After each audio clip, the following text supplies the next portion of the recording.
or lose you like know, 15 pounds, daily so I can tailor it. Cool, Christian that's sweet. death Yeah, so he does. a Kelly feature does it all. of He does the shirts, he everyday does life the that popcorn. you know makes his people could stickers. be The stickers killed are certainly for thrown at harboring and rescuing Jews, Seriously? Yeah. but they would also be Adhesive killed tape. for having an unregistered pig. So It was an Kelly, incredibly you're brutal sort of a environment, superman. public You are hangings, the lives of It's all for the Poles and We other appreciate essential Kelly, and I think his Slavs in dad is particular Kelly were Blue worth Book. almost nothing. Yes, I to think his the dad. Germans. So I think he And comes as a from result, money, but he's done a motive lot with what he to was given. A lot of collaborate people can squander was that stronger. money they inherit. But And he's in Kelly's this context, Nice. we Invested in can himself. also Yes, understand that's what you have to that do. If you're many watching of this, the, you have the to Slavic states at this time somebody even dies. developed Nazi Nazi units. The Germans, as they were beginning to lose the war, were incredibly That's what happened at concerned Grant. by Didn't you have a the windfall recently, advance of the Grant? Red Army, and so ironically they allowed SS No, with units, the which person that died in previously your had been house. That reserved was like a only relative for or something. purebred Germans that could prove their descent all the The way back housekeeper to died and they left 1750 people. with no Jewish blood. Yeah, it's weird. It They was the started admitting housekeeper. What did Slavs she to fell lower down the racial stairs or hierarchy in the something? Nazi mind, who were trapped within this ideology, and they When did he created sign divisions the money like over the in so-called relation to when she militia died? Waffen-SS division, which was made up of Western Ukrainians who primarily wanted the opportunity to fight against the Yeah, Soviets. This complicates the entire process of understanding and Same unpacking day. collaboration efforts among these Slavs. You do definitely have real anti-Semites who delighted in Yeah, I mean, when did this happen again? innocence. But most of the collaboration that we see is primarily motivated by the hatred of the Soviet Union, There's no which may have had also war criminality involved. I told them they could We close could go the into case. specific units, but again, time is very short. Genius move. Tell the cops And how to we do should their also job. bear in mind I'm that sure this you are collaboration 100% sus- has to be placed against this consciousness that the I'd people have to had look at the that case they file, were but I'm also leaning victims. towards you're Poles in definitely probably the only particular person. were invaded by both the I mean, Soviets who was and in the the house? You went Nazis, John? and the insinuation that Poles were all war criminals is something that rankles the Polish church to this day. Now, there is, as we shall probably And I discuss can't in the believe next you let your lecture, daughter some find the kind of bar. ridiculous That seems measures to really deal with ground, this Grant. phenomenon, such as legislation that unnecessarily limits appropriate discourse on the Holocaust, part of a larger phenomenon. But nevertheless, it's important to understand that local populations also regard themselves as Yeah, but victims. you wanted to win after they found the body. Unpacking the complicated issue of collaboration is definitely challenging. Go play with your It's blog. extremely challenging as well to try and Gala squeeze this Island. into 1 Do you remember hour. that?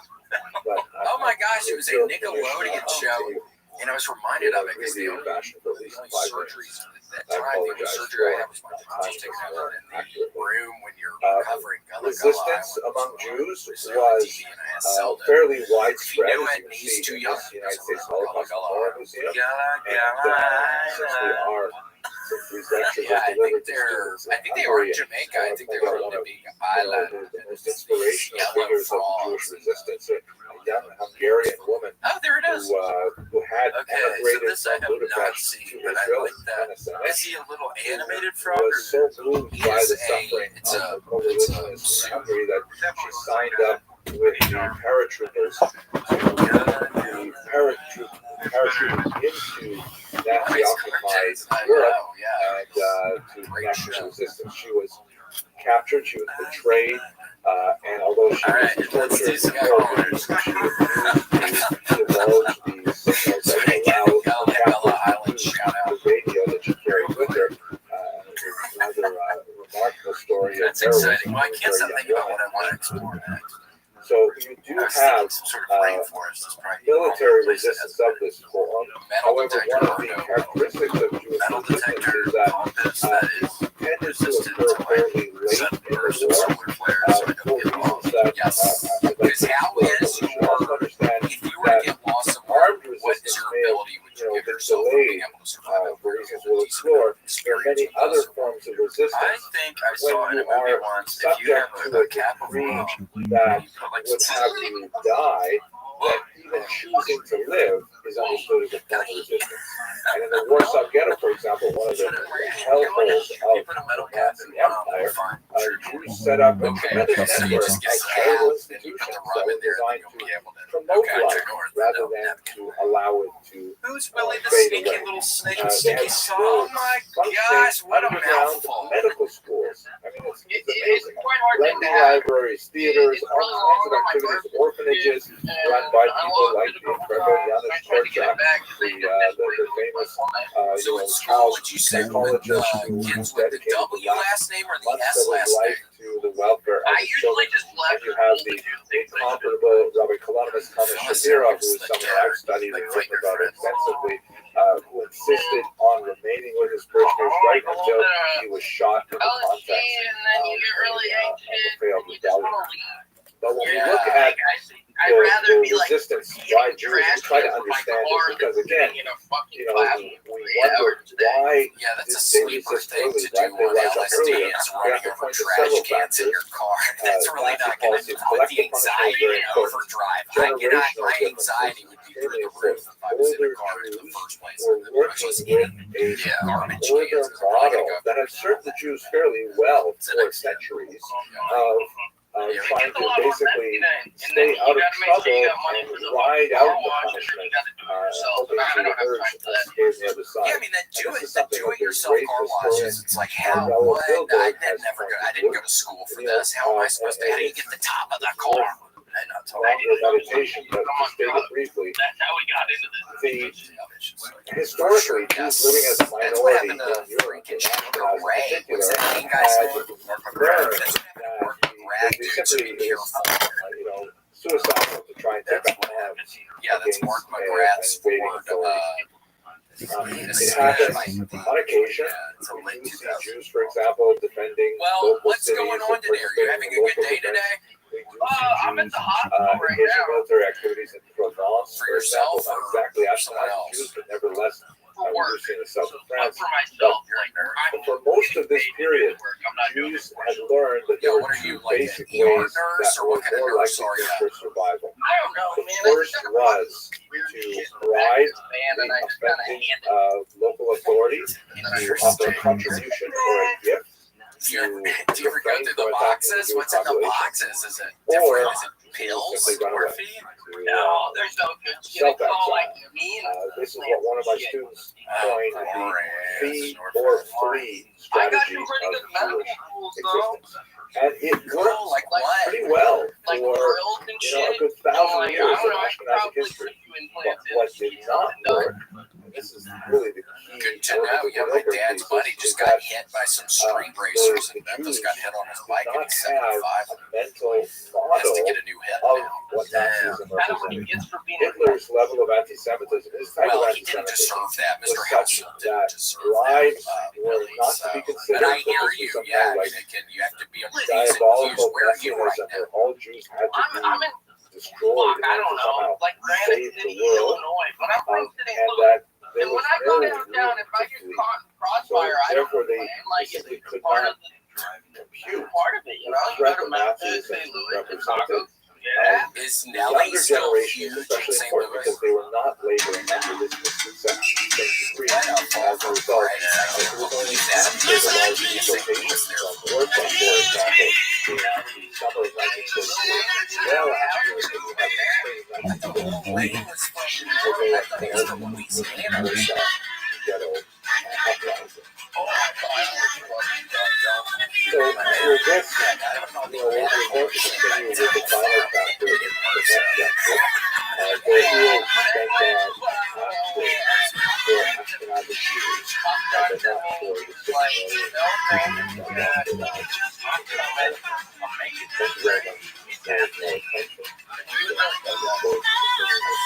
Yeah, I've seen him like that before. We were there last Easter, and it was like yelling at us to find the eggs, and we're like, we're pretty sure we didn't find any eggs, and bring us back. It wasn't a school.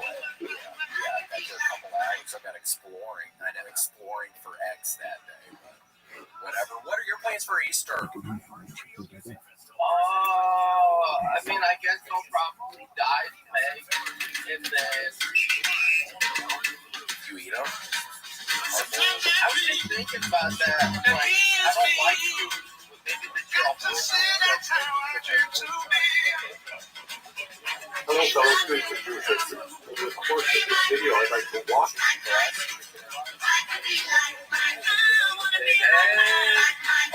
All right, Billy, you sleepy little snake with sticky socks. It was a pleasure. Be careful of the hospital. Oh, I got one. Yeah, figure out where you need to go. Here you can see the information of some 14 million people recognized valuable global real estate has a very good soil, soil one of the things that we'll see about the peoples of Ukraine, because it is appropriate to speak of it as a multi-ethnic state, not just Chinese, but also Poles, Russians, of course, and many other nationalities is that the region is largely fisher, very long century old fisher. Part of which is faced towards the north and oriented towards Moscow, and part of it which faces towards the west, towards Warsaw, and also towards Paris and London and New York. We'll see how this occurred over the course of the video, but it is important to note that Ukraine is a rather distinct territory, although it was not a formal state for until the 20th century. It really has a very old history based on formal it would be more appropriate to say that Russia belongs to Ukraine than to say that Ukraine belongs to Russia, as we shall see shortly. This map here describes an early medieval region called Rus. The word Rus is not related to the word Russia, but it refers to a series of principalities. It's hard to use the term state to describe these affiliated princedoms, fiefdoms, but they centered around the city of Kyiv. That's the Ukrainian pronunciation, by the way. That's favored today because, of course, Ukrainian is the dominant language in the country. But it used to be called in English Kiev, which is closer to the Russian pronunciation because Russia dominated much of this area in the modern era. But this period of Kiev and Rus, which existed long before Moscow was established, was focused around Ukraine and several of the Slavic peoples that emerged from Rus, which includes not only the Ukrainians but also the Russians. They all owe their cultural heritage to equally as good, if not a little better. What's especially important in its history is the conversion of one of its leaders, Volodymyr, pronounced Russian Vladimir, shown here as a statue overlooking the Volodymyr made a decision basically. Athleticism, folks. It's like a motherfucking Gatorade commercial. Historical documents of the region, something called the Povest or Chronicle of Bygone Years. There is a discussion of how Volodymyr converted to Christianity, and he had a debate which would actually be familiar to students of Jewish history because the same kind of situation is enacted in by Yehuda Halevi specifically.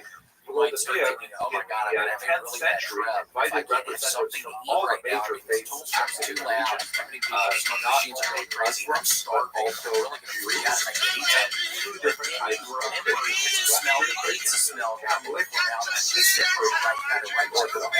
He has this long, drawn-out discussion about the various merits of each faith. He comes actually very close to adopting both Judaism and Islam. He rejects Judaism because he is concerned about the fact that the Jews had lost their national homeland. He's concerned about the Muslims for a whole host of strange reasons that the authors of the Povest refer to, not the least of which is that they don't drink alcohol. And ultimately, he decides to adopt Eastern Christianity, that is Orthodox Christianity, and that becomes the faith of the majority of the United States. Although, as you will see,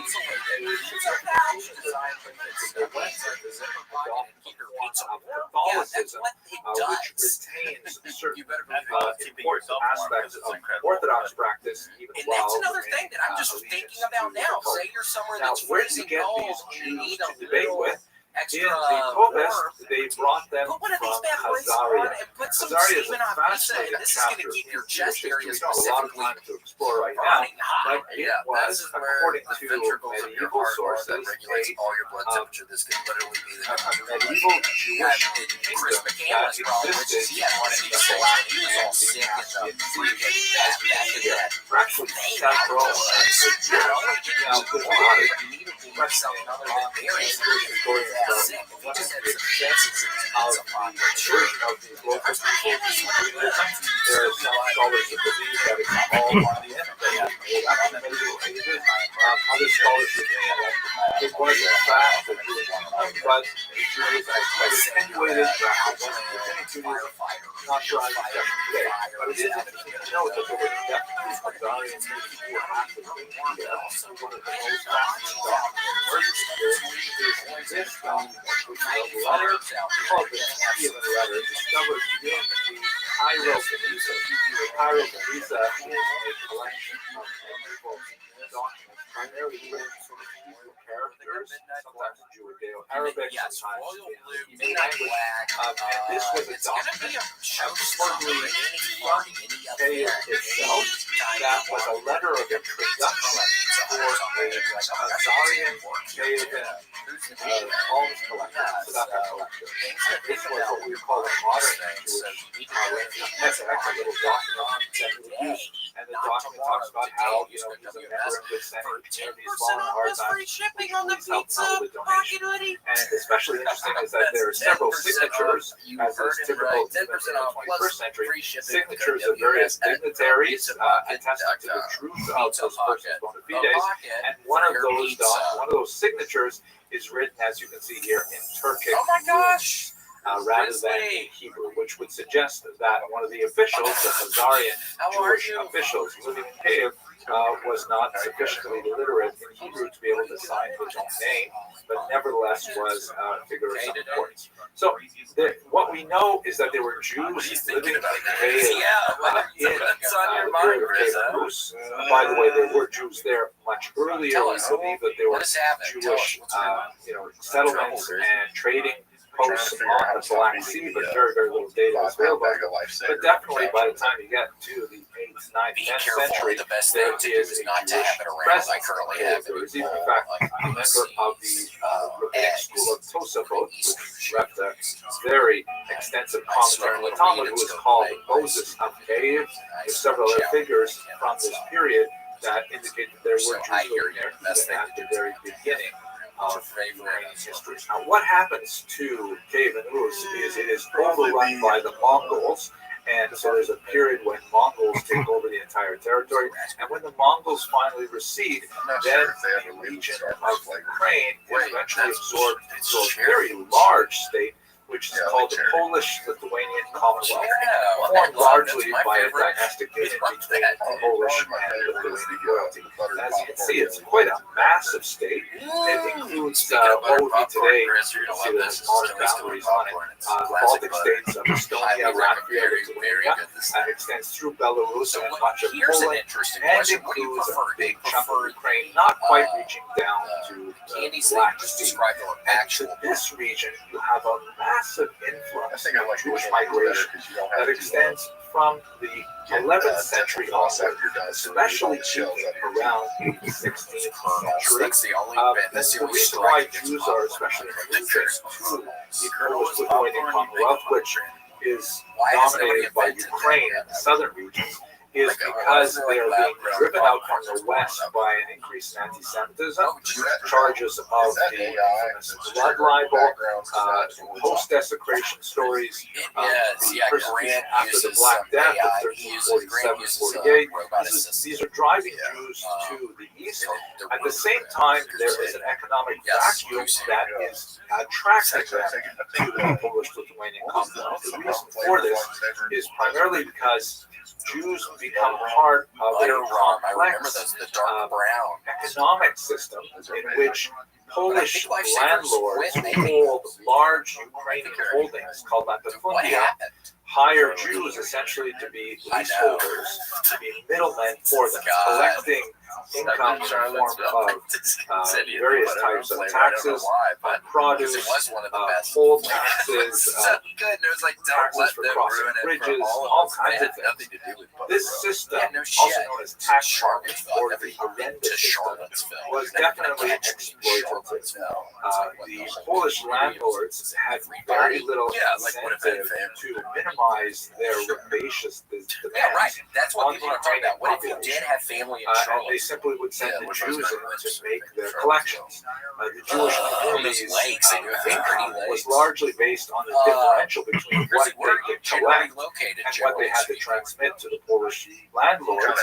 And so that meant that the pressure on the Ukrainian peasantry simply increased every year as the Polish landlords would demand more. It's beautiful there. I've never been. Their massive holdings. So many Ukrainian peasants, particularly males, simply abandoned their ancestral farms and they retreated to these kind of quasi-military sort of cowboy-like encampments, primarily along the rapids of the Dnipro River. And in these sort of encampments, they would make their living by pirating, by freebootering. And ultimately, they organized themselves under one leader, who rose up, who organized them all. I didn't know Georgia Southern was that against Polish Jacksonville or the landlords and Savannah's. their leaseholders. And in 1648-49, there was a wave of violence that shook Ukraine to its very core. And although Jews had been living in this region relatively peacefully for about 500 years, this was a moment when the economic tensions associated with the agenda simply spilled over into violence and would have a grave impact on Jewish self-image and the image of their Ukrainian neighbors as well, and put into motion kind of like a cycle of Jewish Ukrainian discrimination.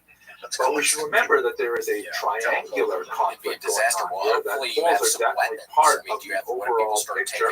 This 17th century eruption ended when Khmelnytsky made a very drastic decision. Here you can see a map that shows the separation any sort of lead lining on it. That's what happened of to Franklin Ukraine expedition. that was controlled by Khmelnytsky at its greatest extent. The line that sort of runs around the outside of the lighter green is the nice. And I think slingshots can be deadly, but I think you have to hit somebody like right in the tip. And I think you have to hit them. Khmelnytsky, after having Are you fought pretty good at with the slingshot? Poles and essentially, establishing an independent state, decided to ally himself with the emerging Russians in Moscow. And this was a very, very important and serious decision because this essentially shifted the Ukrainian center of gravity from Warsaw and Poland to Moscow. Now, it's important to note, just looking at this map, you can see that he's not speaking for all of them. GooseHaven.com has some of the best West, to AI the left-hand side of the map, just above the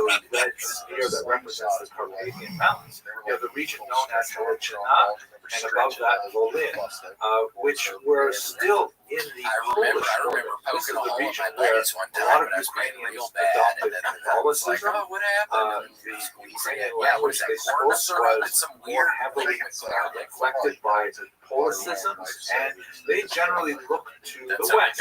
This is a fissure that will repeat itself all the way up until the 20th century, because there are certain parts of Ukraine that always look towards Moscow and the east. Other parts always look towards Europe and the West. And it's the same kind of tension that's playing out today in our contemporary hostility. The Jewish community of Ukraine is able to recover from Khmelnytsky massacres, although they are commemorated in the liturgy to this very day. And there will be another major upheaval in the 18th century. It was actually, I think, the biggest jackalope they've ever Uprising found. under a similar leader called Honda. Jackalope. But what's going on internally in look like the rabbits is that with the the deer horn. Ukrainian Jews are being heavily invested in a spiritual phenomenon known as Hasidism. And southern Ukraine is deeply associated with the development of this movement, first associated with someone called Baal Shem Tov, Israel ben Eliezer, who lived in southwest Ukraine, or if you prefer, southeastern Poland. Yeah, I think a wombat. That's just like an This map here Australian from the Historical real Atlas of animal, I Hasidism think. shows the Oh, is that what a wombat looks like? Hasidic activity. Grant, what is that? Particularly towards Oh, the Goosehead.com. and it spread throughout the entire area. To just give you a little bit of an orientation here, just to the right of the That's a light little yellow color, embarrassing. you can see there is There's a Payne, major one, so just on the Croatian side. So this is towards what's called the right bank Ukraine, by the way, because Ukraine is largely bisected by the Dnipro I was River. actually talking to my and it brother. He flows said south, that his so the hearing right was bank, acting weird, and then he standing did beside the some river, thing looking with to it where it some cleaning flows here to the thing, because Black you know Sea. we use The Q-tips, right and then bank he is did where something, and most there's a Jews bunch live. of earwax. The other side, the pressing left up bank against is his a much eardrum, smaller and that's why Jewish he couldn't hear population, very. but nevertheless And I think I significant use in the 20th Q-tips century. every day. Hasidism It feels grows so and good peaks just during this fucking time. shake them It's also Do important you to put note water that on them? Jews have organized themselves very well within the Polish-Lithuanian Commonwealth. They've established something called the Council of Lands, which is essentially an interconnected network of Jewish municipalities called Tehilot, in which they establish standard legislation for all Jews living within this massive country. It eventually would come apart in the 18th century. Okay, so for a maybe whole we're bunch of okay, reasons. because I do But think nevertheless, I try Jews to are look at my enjoying hair it. and I think, how Even deep does despite it go the back terrible there? It's upheavals like in there the couldn't be province, that they much. are How many enjoying inches do you a think it tremendous goes? renaissance and a period of great strength of their political and spiritual activity. This comes to a dramatic conclusion with the partition of Poland in a very cynical political move orchestrated by the three neighbors of Poland, that is the German, Oh my the Austrian, gosh, and the why Russian you accidentally empires. hit your They eardrum? simply divide up Poland between the three of them in a series of three partitions. And in this map, you can see that the eastern section, sort of the orangish colors, go to Russia. And at the very bottom, you see that darker green eastern part of the darker green area, in English as Galicia or Halachina in Ukrainian, goes to Austria. Another example of the fissure between the eastern orientation of the Ukrainians is what the politically augmented by this population of formerly Polish Ukrainians, now Ukrainians of the Russian Empire, and in Oh the my gosh, West, wait, so you dropped a formerly Sour Polish Patch Kids Ukrainians thing on your shirt and then you couldn't find it after? that would pertain right up until World War I, and as we Oh shall my see. gosh, The Jews was who it find on, themselves in where the were you Russian sitting, on a Empire chair, are on a couch relegated or to this something? large territory called the Pale of Settlement, which was the region where Jews were Well, is it allowed in the to live in sectional? the Did you Russian check Empire. the sectional As out, you or can see, just just wasn't about there? the bottom half of this map is Ukraine. In the 19th century, the Russian Empire, in particular under Tsars like this man, Nicholas I, engaged in a very concerted effort to try and assimilate their local populations. In the case of the Jews, Well, Grizzly Wheeler, was it the was first quite the pleasure imposed to the speak with you horrific today. Cantonist decree, which Maybe demanded those little that cameras for the young viewers. Jewish Yeah. males meet the quota to spend up to 36 years in military service. An absolutely horrific decree that caused untold tragedy Oh, different types in of the belly Jewish buttons. streets. What would yours In look like, terms of Grizzly Wheeler? Out of Ukrainians, a 1 little through bit 6, different what are we because looking at for you? Ukrainians and Russians were, as I alluded to earlier, related peoples. They were all Orthodox at this point. Audi or They something. had a similar language. Ukrainian Yes, is, it's hard to define exactly what a dialect means, but it would be as easy to say that Russian is a dialect of Ukrainian and vice versa. But basically, they're written with a very similar Cyrillic alphabet, not identical, but very similar. Very similar grammar, very similar vocabulary, but not identical at all. Generally speaking, Ukrainians and Russians can speak to each other and understand most of what they're saying in their respective languages, and they can also read each other's text, but it's something like German speakers and Yiddish speakers, or maybe a little bit further apart, Spanish and Italian speakers.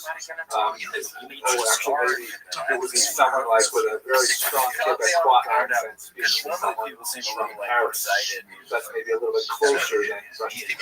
But in this environment, the Russian Empire embarks on a sometimes very coercive, sometimes very suggestive campaign to try to get the Ukrainians to think of themselves as these little brothers of the Russians. In fact, one of the terms that was used for Ukrainians at this time were the Russians.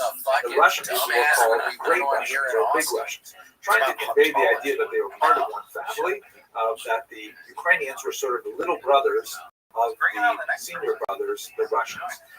In some cases, this meant closing Ukrainian language schools that were developing towards the end of the 19th century, censoring Ukrainian language publications, and many other crude moves to try and make the Ukrainians think of themselves as being Russians. But it should be borne in mind that this is a period when Ukrainians were just beginning to articulate their differences, which obviously went back for centuries, but had not really been defined as such. This is an era in the late 19th century when all the peoples of Eastern Europe, including the Jews, are beginning to explore the idea of their self-determination and their national status.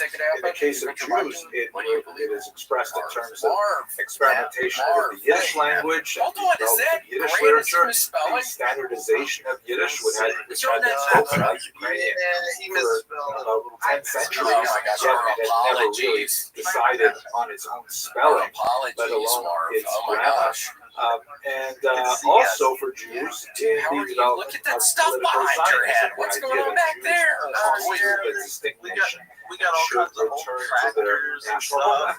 For Ukrainians, of course, they were indigenous, they were living in a national homeland, but it meant developing a national identity which was very sharply differentiated from their neighbors. This comes to a head in the Revolutionary era immediately following World War I. This map here, circa 1900, shows the density of Jewish population in Ukrainian regions.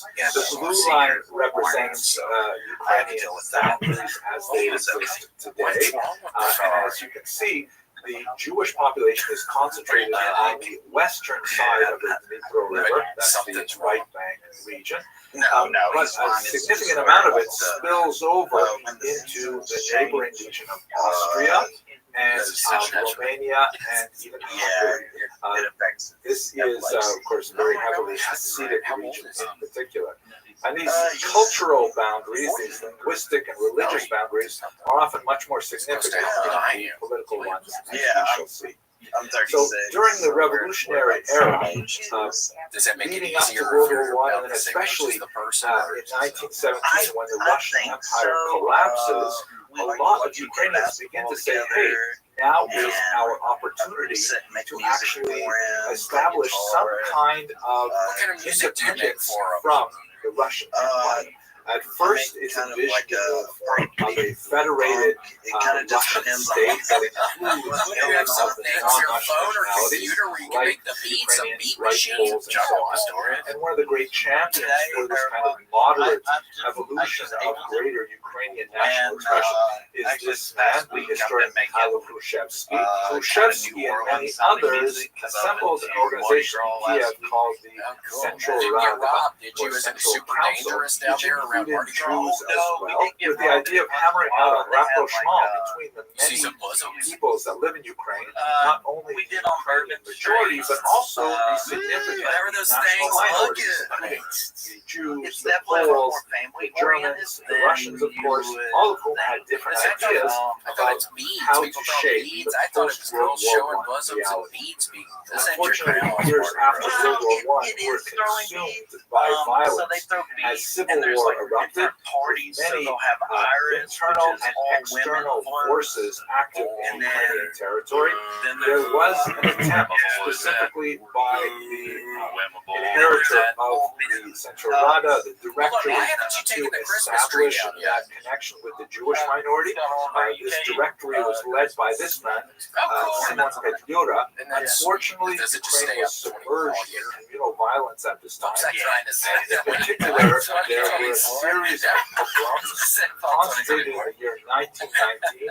And one of the great paradoxes of this period is that 40% of the recorded pogroms Wait, so were what do we want, a actually dance committed beat or a by New the Orleans troops beat or what? that Let's just hear ostensibly were something. loyal Yeah, to whatever you Ukrainian think. Petliura, who had a Minister of Jewish Affairs in his And I have government to at the ask, time. this has been the kind of the elephant in the room for me since you got on. Is your actual name Marv? Ultimately, the Soviets No, my name's were able to seize control over most of Ukraine's linguistic territory, and they established a new country, moniker is Ukrainian Mark SSR, or when I'm Ukrainian doing shows. Soviet Socialist Oh, with Republic. the music? Here on this map, Yeah. you can see the boundaries Are of you DJ?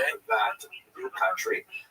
The white line that you can faintly Whose see Coca-Cola is right that? around That's a the outside 2-liter, bro. represents contemporary Ukrainian boundaries. 2-liter. But more significantly is the pink area in the Mark, center, which is the boundaries of the Ukrainian SSR. The Yes. blue area just to the west represents those Ukrainians who found themselves not within the I Soviet thought it was a orbit, 2-liter. but I was within ecstatic. independent I know. interwar Poland. Huge. And once again, you see that fissure where a large bulk of Ukrainians now find themselves Play associated, that funky, whether funky they like beat. it or You not, got it. with Moscow and Okay. I'm afraid of just girls. Soviet Socialist republics, and a minority in Western Ukraine find themselves associated again, whether they like it or not, with the independent Poland that reemerges after World War I. Also interesting to notice that it's not just Ukrainians. The little sort of yellow circles that have the number 3 on them all represent significant Jewish populations. As you can see, as we saw in earlier maps, there's a high density of Jewish settlement, particularly in right bank Ukraine and especially in the Ukrainian region of Halichina, which at this point is in Polish control. There's a lot to say about the nature of Soviet rule in Ukraine, and I've spoken about it in other videos, so I don't want to go into the details. But perhaps most significant for our purposes is the infamous Holodomor, an artificial terror famine orchestrated by Stalin that killed millions of Ukrainians in 1933. The resentment against the Russian communists ran very Oh my high. gosh, I'm sad. I thought we were about to hear the freaking music, man. Accelerated and level of anti-Semitism that was specifically attached to the notion, false as it was, that the Jews were somehow behind communism and maybe you have to keep it low because of the guy back there or something. Obviously, much more to say about this complex period.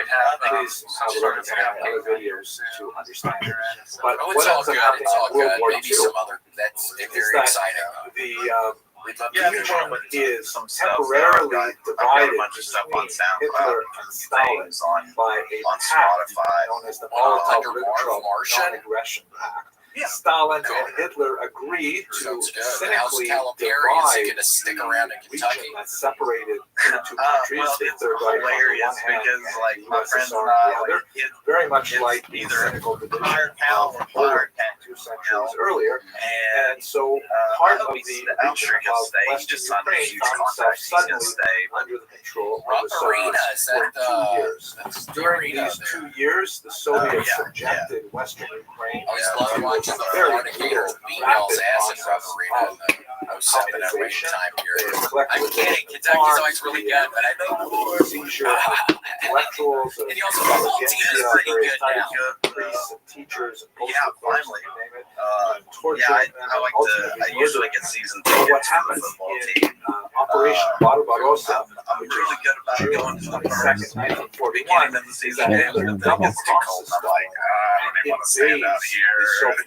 Have you ever been to Danville, Kentucky, where Keeland, or where's Keeland? Do you ever go to that? Keeland's here in like I remember getting drunk as fuck one day there, listening to Radiohead, bumping Radiohead out at the car speaker, getting drunk as shit. Hitler said Just that out, and then I was driving, which wasn't good. Hell yeah, I was out in the field somewhere and watching some horse racing. It was kind of fun. Had a pretty good time. Bell party, and then everybody will drink before they go in. Tiny little shtetls. It's just it's a bunch of frat kids, rounding up like a reason Jews, to dress up. communists, We have political figures, 9 Jehovah's horses, Witnesses, and they had homosexuals, never been to anyone Cuba who before, and I is took them back regarded in as an enemy August, by the Third Reich, and taking them out or no, to, April last year. Don't have 9 horses. That's cool. Were they race horses? They're Tennessee walkers. So my family, they like to go trail riding and hang out with their folks and go camping. My mom's a horse trainer. She does Western Blood. the Nazis hold on to the Ukrainian SSR until the war begins to turn from the Battle of Stalingrad, and eventually the Russian Red Army is able to drive them all the way back to Germany. Wasting time with you is pretty The sweet. reconstituted boundaries of Soviet Ukraine after World War II now include those Ukrainians who were on the western side. They're I just love that you're writing these and helping to fill in the men. Yeah, the whole time. These Western Ukrainians are much less likely to support the corporation. Is that you Soviet seeing? Union, primarily because No, they had it's more just of an samples. orientation So I'll to go. capitalism and to the I'll West, get to some Europe in samples general. from Nevertheless, these this, are the boundaries of Ukrainian SSR also that pertain have right an up until the like dissolution of jazz the Soviet blues Union collection where I'll take vinyl records, Under Gorbachev, sample there were widespread protests, like the particularly high by out where non-Russian I'll just have the vocal nationalities, bids and they're breaking and away from the kind of Soviet mess with Union. those. Cool. Ukraine, the Baltic states, and so on. Sounds good. Belarus, which It's is genuinely very closely good. aligned with Russia, I all break away I know, it from really their is. own I had states. no And it idea. is during this I had period, no idea what particularly you from the 1960s So- onward, that Yeah, you that's begin to awesome. see That's awesome. Jews and Ukrainians Oh forming yeah. another Oh yeah, kind of Mark. Well, thanks so rapprochement, much. Very this nice time communicating with you united today. in opposition Yeah, man. I'll to see you in Stalinism Louisville here in a and couple weeks. to My Soviet friend and I, communism we in got general. priority Most seating for notable Saturday night, figures so that we're really emerges excited. Oh, from Ukraine at this time Yeah. is should be the fun. dissident Boy. Anatoly That should be a good Sharansky. time. All right, Natan Marv. Sharansky, Hell yeah. who is Thanks now for a calling very in, dude. important leader Yeah, in see you Israel, later. See you. who See you was guys. one of See you, the man.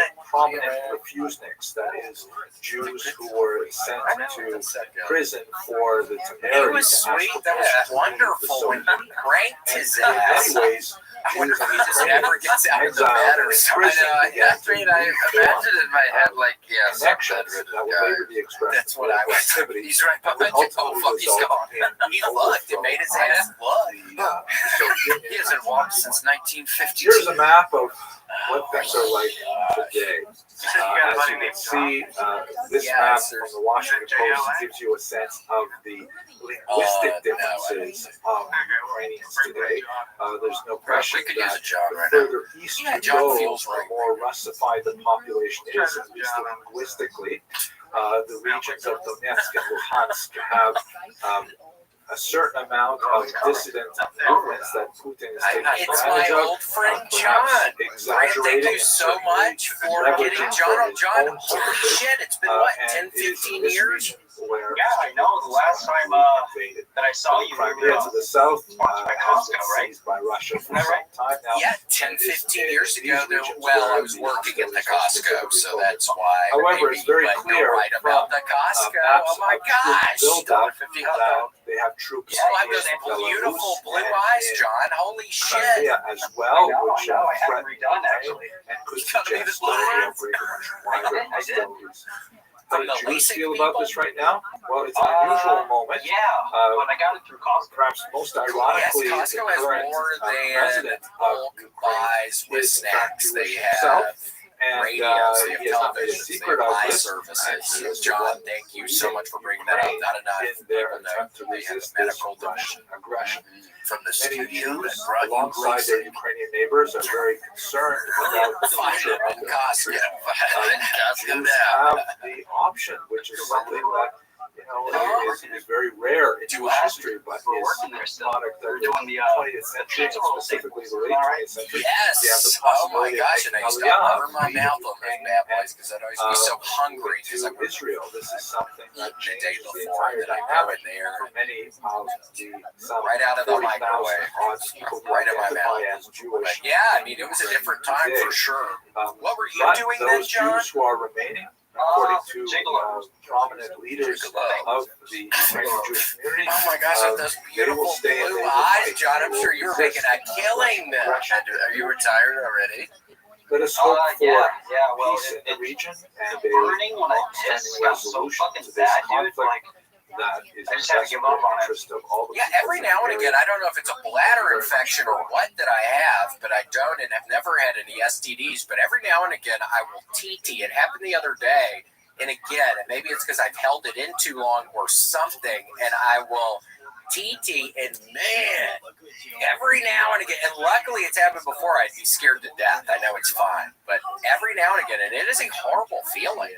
It hurts. I'll get a little soap down there sometimes, John. I'll use Dr. Bronner's peppermint soap. It's basically 37 in one use. You can use it on basically anything, cleaning bodies, hair. But I'll get it in my little hole down there, and it'll really, really hurt all day. Fellow students of Jewish history, as we all watch the terrible events that are currently unfolding in Ukraine, Squeeze it open like a open wound. Yeah, you just gotta squeeze up at the top, kind of squeeze up there, and then it opens it. Imagine it's like a little fish's mouth is what I think. Yeah, it looks like a sweet little fish's mouth most of the time. Yeah, I remember being kind of a little boy masturbating one time with shampoo. Ooh, I'll never do that again. I know what you mean. I know what you mean. So how are you doing these days? Pretty good. Pretty good. You know, driving the ice cream still. Love it. You wear those caps behind you. I see. Probably when you're in the truck. Oh yeah, man. On for every day of the week. Yes. Do you still have all 7? Are kind of surprised that I will portray Orange, gray, blue, white. as anything except unrelenting suffering. And I like that white. I'm sorry to disappoint you, but the reality is That's how cool. And then that orange one is quite the pop of just orange. What are you drinking there? they lived in a cultural symbiosis with their neighbors. Sometimes there's more strength, and sometimes, in fact, Remember, yeah, okay, so home brew. Okay, I think about that, so I'm making that, but then I'm worried I'm going to make it too strong. but there's also, So then I don't end up making it. So yeah, it's like I'm walking half a mile. I think it's hard for people to let go of that kind of reified. Well, where do you live these days? I am in Illinois, northern Illinois, 45 minutes from Chicago. Schaumburg? I think I know No, more than most people about the violence that was perpetrated against Jews. Where? 1948, At Zany's, but they wouldn't let me in. However, when you look at the overarching. That's bullshit, and you didn't even, well, you should have let me know. I could have told them how we're all buddies and everything. That's bullshit, though. You really, how long did it take you to get there?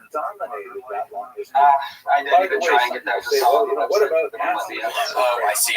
Well, good, yeah. Tiny examples, sometimes more significant, obviously, Holocaust. Yeah, just thinking about it bothers me. I've been having a silly nice argument. day. You I've look slept at America, we've got Nazi. Give a kiss. Oh my gosh, I've been kissing gators so much, I'm going to have to start wearing chapstick. She's making my lips chap now. I'm not even kidding. We were kissing on the bed earlier, and I'm thinking, Gator, you are fucking, I'm needing chapstick, bitch. You're kissing my ass so much, bitch. Yeah.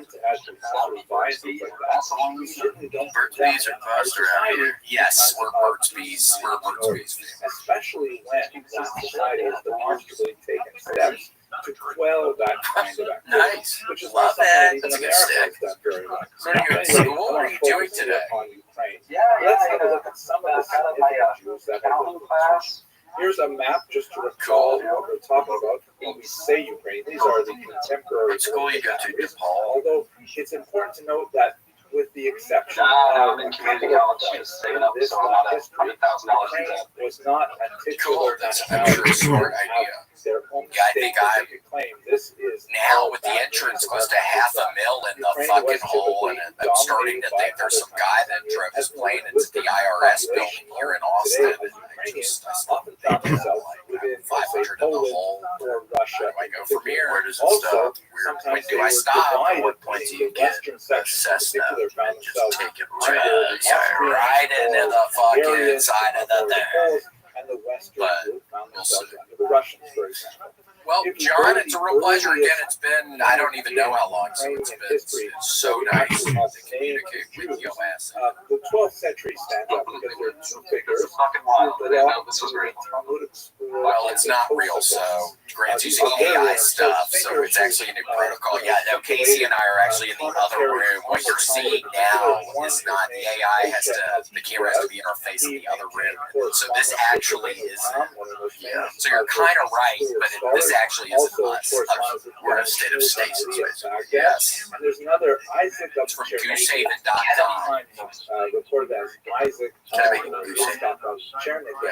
and goose. Russian pronunciation All of right, the place. well, you know, William, Also, give me a call. Casey, I love you, man. You guys are fucking amazing. to the west, to the Rhineland, John, stop it! Stop it! For real. during I shouldn't have gotten all the blush. Be like, you guys. Okay, Bye, John. looked like at that time. This is a period of chaos. And the little thing there, I had never met John before in my life. Yeah, got your ass, Grant. Many more famous Yeah, Grant, you Jewish thought he was names working when you get to the Costco. 18th century. I worked. That's because Ukraine has been absorbing Yeah, over the what were you, a drink girl? hundreds and Food goer. Damaging out pizza so I can go hide behind the trash can and leave it. Food goer. Just walking around the pizza box. Oh, I fucked it up again.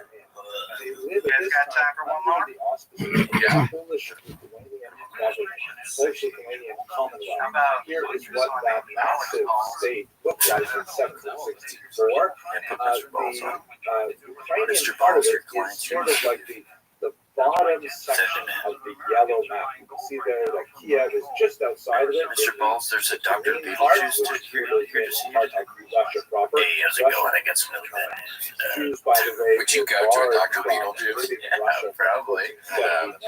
You might want to sit down and get the test results. all of the Jews who are It's actually looking away like to it's the spread east to your are kind of lungs. piled up in the Polish and Canadian Commonwealth. And But many the of them waiting are room would always be weird with those people shrugging heads and everything. Casey, I was watching the People's Court last night. I've been watching a shit ton recently, and one of the ladies from Harvey was talking to people out back in between on the commercial breaks. One of the ladies looks just like a shrunken head person with her hair and her head was real small. Oh my god. It's just like it. Divine retribution. Don't bear the Maggid Alex Balls wasn't happening, but here's Marcus. Marcus C. Marcus. Many of the Hasidic dynasties that are What's still up, man? today, We can't hear you, Marcus. They all come from Ukraine. Yeah, you have to tell us the famous story. Hasidic Oh, leaders like oh, here we go. I mean, How are you, man? Casey. Anything? What's up? What are you guys Doing good. Just chill. Just it's pretty nice here today. It's starting to get warm, which scares me. I think it's about to start getting real hot. It's like it's real nice today, but it's kind of perhaps the best yeah, is scares me. There's literally not a cloud in the sky here. the breast love movement, Insane, for but example, it's has an annual pilgrimage. Oh, cool. How is the? Ooh, what is that? A heat lamp light up there? Or what is that? Or just a red light? It's just a red light. I can change it literally any color I want. Oh my god, that's cool. And he was Do it on your phone. Change it to something fucked up. Yeah, can you change it on your phone? But he decided he wanted to be buried in It's actually not as largely fancy because as it sounds. It's just like an array of colors. Not any color I want. That was the hours. Well, that's cool. And it has a remote control. That's cooler than any of the freaking lights I have. Yes, please. That's awesome. Make it green like green. If I go over here, I got this one too. I mean, there's all around. Oh my gosh, that's fun. Yeah, that's fancier than any freaking lights I have. I just have the boring ass regular light bulbs. Yeah. When take yourself to Target, they have them all over the place, different size, and this one's even it. Oh my gosh, they are.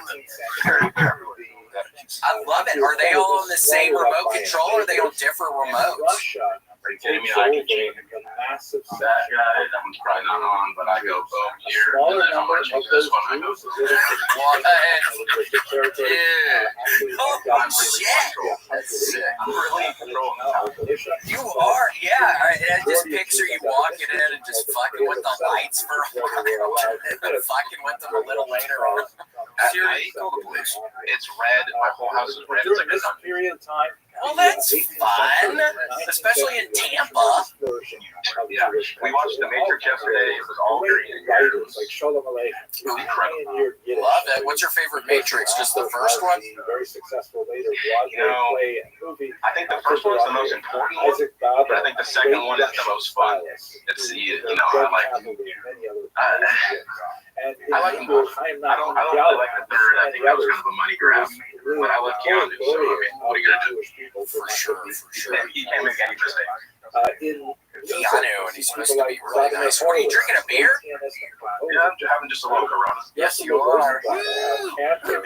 Fine, it's 3:43, so it sounds like a good time. You're gonna get my ass drinking a Corona after this, Marcus. You're gonna be the reason I fucking start boozing again, dude. And if William doesn't do it, yeah, Casey's drinking too. Maybe we're both fucking. If William doesn't, I do it. Yeah, maybe we're falling off the wagon. had these claws for like a year. No one drinks them. They just been maybe you could. Well, I would drink them because now that I'm not drinking, I am drinking a shit ton of those things. And I swear, when I was drinking, I would have never touched those. So I hear what you're saying. Now they're kind of I drink them. Whatever. Keep one on hand if you end up in nearby. Awesome. Cool. Yeah, last time I lobbed a thing, it was in Florida during a spring break, and it was people launching beers with the 3-person catapults just into the darkness, just full beers off of the balcony of some house. Somebody killed somebody. I have seen you throw things pretty aggressively at people. It seems dangerous, but I mean, I don't complain. It's his journey. Yeah, it's my cross to bear. It's my journey. It's right, Marcus. It starts turning into this. It's a hard deal, but yeah, I mean, when I get something in my hand and I want to fucking throw it, I try to nail people. You got good form and everything. Thank you. Yeah, I used to be a pitcher. Yeah, his dad was a pitcher for Georgia Tech. Wow. Casey's dad was also a left-handed pitcher. Yeah, Illinois State. Who's your best friend? A sick beak. It's a oh my gosh. What website do you get those on? I've seen the real lifelike baby dolls. Where did you get yours? That was super lifelike. We thought we were getting a dog. And then we thought maybe it's a hairless dog or some rare breed, but it turns out it's a full-grown baby. You made that thing?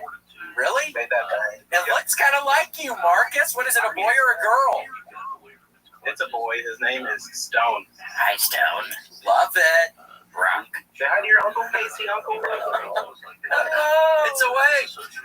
Oh my gosh, sweet little Stone. Hello, little friend. Romancing the Stone.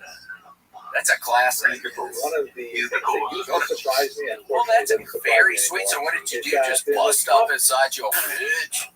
Literally just, I mean, it was 50-50. We didn't know what was going to happen. We thought maybe, like we said, we thought we were going to get a dog, but we ended up with Little Stone. He's just so sweet. That's very nice. I love it. Also, I have a cigar. Kind of a big cigar guy now. It's weird. I'm not really enjoying it, but I have it. Popularity. Your dad. I love it. Yeah, you're a dad now. Holy shit. Yeah. Well, we're moving. We're moving soon. Got to get a new job, and I have to pee in a cup for them. And I think if there was some weed in there, they'd get a little pissed. So I have to yeah, you got to do something else. For sure. Have a stogie, man. Light one up for young Stone. It's a beautiful baby. Very He's a beautiful boy. He's just so sweet. Sometimes he yells. He actually peed on my sock earlier. First, I thought He has a strong stream. I would say in the diaper. Almost got the diaper on, but it just made it right over the edge of the diaper, right onto my sock. Oh my gosh, that's funny. He didn't talk much. I asked him what he did. He didn't really answer me. That is frequently posed as a question. And you can't really stay mad at someone that's just so cute. So cute. Ashkenazi Jews are Oh, he is the Swede. if they have any connection with the Khazar, Matrix baby. very, very One proportion and the birds. overwhelming vote, which is largely Love it. Yeah, what is the Matrix about? Heaven? So let's take some time. No, it's just the reality. Everyone's just plugged into these little goofy pods. You're just in a resolution with a bunch of cables, and you're just like powering the machine. And then if you First get of all, what unplugged, is then the Khazar hypothesis? you float around the Although ship it and is you shrouded transit. in It's all mystery, Is the machine a most god? historians coalesce around I the don't think so. idea It's like a guy in a that suit a with like these population sunglasses in and the out region of the Yeah, Grant tries to tell me it's an allegory about God, and it's like, dude, I don't freaking, I'm not part buying of that. southeastern Europe. It is not about Jesus? Is Keanu not Jesus, Marcus? That's what I thought. They had come With, into especially now with the beard and the hair, like he's like looks the part. You know what they say? It looks like Jesus, smells like Jesus. I mean, until they were finally it's just defeated easy. by It's got to be Jesus. He had the commercials on the Super Bowl this year, which was, I thought, You guys are in the Matrix right now. Yeah, century and I know, we all are. Don't remind me, Marcus. I recommend you to rewatch. It's nice to see once a year, maybe kind of like. Now, at the same time, more or less, Yeah, I need to. It's been a little bit, probably a year. establishment of Jewish Yeah, I normally watch around Easter. associated primarily Yeah, with Easter. with the Passion of the Christ. I remember when I was still living in LA getting all fucked up. I went somewhere around Passion the of the 10th Christ century. like 5 in the The morning. name Ashkenaz is of biblical origin, but it is applied in He gave everything for us. to this region. Now, Big from old what we know JC. from lots of Big other up JC. sources, You know what? That's what I'm gonna. Can I shut this beer for JC? Because I will. I swear to God. of the Jews Yes, of Ashkenaz. yes. And then we're going to chug one right after this. Yeah, if you finish that thing, if you finish it, we're But there's a lot of chugging one after. We're going to Chewy's, going to have a couple marks. And there, they constitute the largest single demographic yes. of European Ashkenazi Down Jews the as a whole. hatch. Looking at this Go. outline here Well, in yellow, Marcus, basically yes. most Got a little Ashkenazi belt. Jews trace Yeah. their origins Yeah. to. Of course, there's a big migration to the Second Americas. person today who almost vomited. In the late 19th and early And sweet 20th little centuries. Stone. Well, Marcus, And, wonderful to that's talk to you, my basically friend. migration that my Good luck with the move and your job and that's stuff. basically Thanks, the man. Ashkenazi It's been an honor. It's been an honor to talk to you guys. Like I said, they watch from Matrix soon. Germany, It's although over. most of Cool. those Jews who Sounds used that good. term later I would make a hard note migrated every one again. to Europe, and from there many went We'll to complete it for you. America, Israel, Oh my and so gosh, on. you guys are the best. That's to distinguish them from other ethnic groups, Bye. Okay, bye. Spartan, who trace Bye, their Sam. origins primarily to the Iberian Peninsula. Very sweet. He had a little baby and a TT on his soccer. Now, He done here's his the sock. Khazarian hypothesis. Crazy. Since there is something of Cool, an well, overlap between It was fun. the limits Thank of you. the Khazar Thank you Empire, anybody for calling. I'm very sorry if kind you of didn't go up to that. possibly Yeah. a version Figure out a way to talk to you all pretty soon. perhaps Yeah, we'll indicates really something. figure it out. And the population That was of fun. Jews that Everyone by was the so time nice. they get to Couple the people 20th century, definitely the drunk. vast bulk of Ashkenazi Yes. Jews are living in Eastern Yeah, oh my Europe. gosh, The have Khazar fun. hypothesis That says was that the Jews working. that It's crazy. call themselves You Ashkenazim deserve- coming from Yeah, Eastern Europe are having a not dude, you just descendants said stone. of the Drink a German little. Ashkenazim. They are actually descendants Okay. from the Khazars. That's it. Thank And you. that's the Bye. that's the introduction. Thanks for joining us for this week's episode of the William Montgomery Show. Send your questions, artwork, and manifestos to the William Montgomery Show at gmail.com. Leave William a voicemail at 737-471-1098. And never miss an episode of the William Montgomery Show by subscribing to the William Montgomery Show channel on YouTube and anywhere podcasts are sold. Check out William online at william.f.montgomery1 on Instagram. For more William Montgomery, check check out Kill Tony on YouTube and check him out live at the Comedy Mothership in Austin, Texas every Monday night. Find more of me, Casey Rocket, at patreon.com/Casey Rocket. Follow me on Instagram at Casey Rocket. This episode of the William Montgomery Show was recorded at Record ATX Studios, right here in the heart of Austin, Texas. The William Montgomery Show is produced by William Montgomery. The anthem is sung by William Montgomery. The drums are sung by William Montgomery. The words are sung by William Montgomery. The William Montgomery Show is a Fanny Co. production. Thanks for joining us. I'll see you next time. Fun said that. I'm trying to have fun tonight. Biological descent as opposed to halachic identity, Jewish identity by Jewish law, which is a different thing, although they tend to overlap like a Venn diagram. It's really clear that there's no DNA evidence or a very tiny element of DNA evidence to support the idea of a Khazar origin to Eastern European Ashkenazi Jews. Now, one exception to that rule is the Professor Eran El-Hayek, who's written some interesting things on this, but he remains controversial, and most scholars are not accepting the research that is presented specifically on Khazarian. Now, without being a scientist and be able to get into the real nuts and bolts of this, what I've read about this is that he prepared in 2013, I think it was first published, an analysis of about 6 Recorded live in Austin, Texas, USA. It's the William Montgomery Show. Starring William Montgomery and the Dean's Key. Unfortunately, the sample was really As always, William is joined by the lovely Erica. I'm Casey Rocket. And now here he is, the Big Red Machine, the Memphis Strangler, William Montgomery. How good birds trap? Hey, Grant. Yeah. Zero, because there are no Khazars today, and in fact, we haven't had a Khazar Recorded live in Austin, Texas, USA. It's the William Montgomery Show. Starring William Montgomery and the devious Casey Rocket. The Tony Chin Orchestra.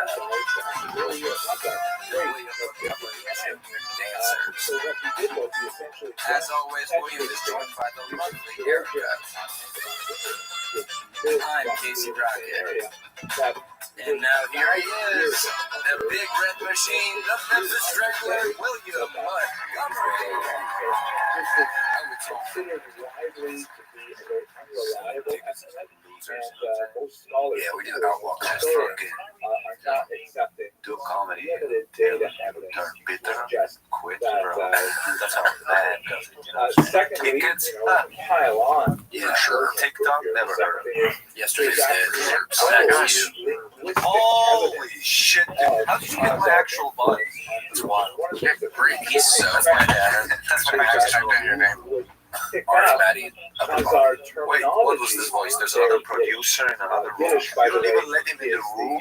No, Grant stays on the other side of the room. I used to get Grant in the room. He used to. Yeah, at the very beginning, he was in the room with us, but then he served us bad pasta one night and he got real bad food poisoning, so he has to stay in the other room now.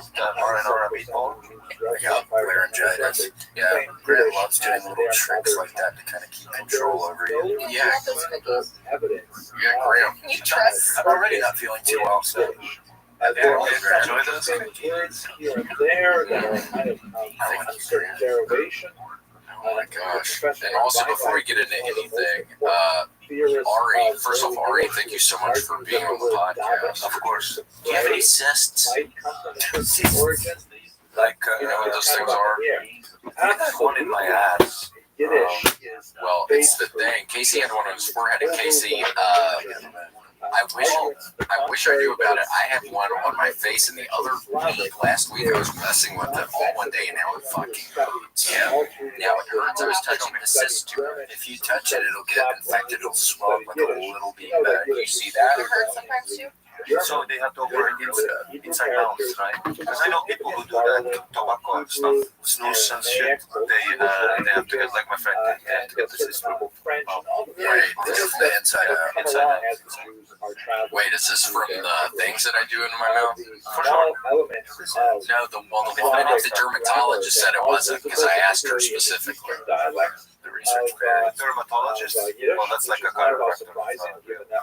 Yeah, other than they take skin cancer off of you. Yes, I hear you. I agree. The first time I went to the dermatologist, always pictures of like people getting tattoos removed or bullshit. I don't know. But then they actually take cancer off of your body. I saw cancer today. Where'd you see it? I was just scrolling on Instagram. You do that sometimes? It's great. You follow Cancer Daily? No, it was just everybody's getting cancer these days. It's just, you know, when you're scrolling and you see like an old friend, you know, and you're like, oh, I haven't seen him for a while. And he's like, update, you know, those videos where he's walking. You know, this is going to be a positive update about this. Oh, maybe he's trying to record an album for Serious XM. What's happening, you know, for sure. And he goes, yeah, I have stage 4. I'm going to, you know, rest in peace. You know? And, so you really had a friend who was doing a video that they have stage 4 cancer. You saw that recently? Today, I'm just scrolling in my bed. Immediately, I start Googling what sort of cancer he has, if I have it, because that's how. Yeah, it's with the friend. And then they go, and then you Google, every time you Google cancer, they go, you have it? And they go, you have it. I Googled that skin cancer, and they go, yeah, if you have, So then that brings us to the next question.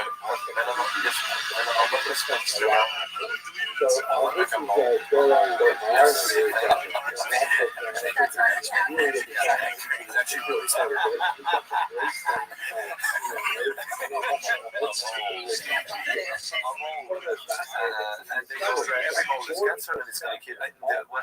How do you find out about it? You know? You don't.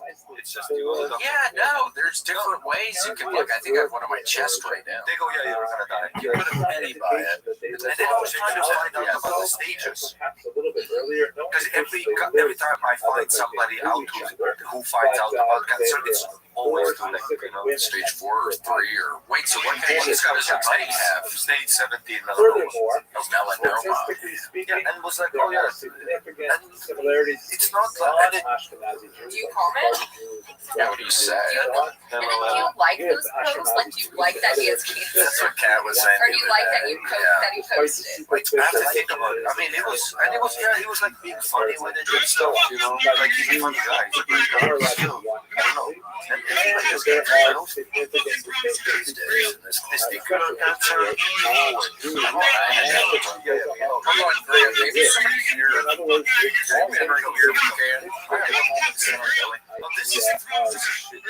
No, this literally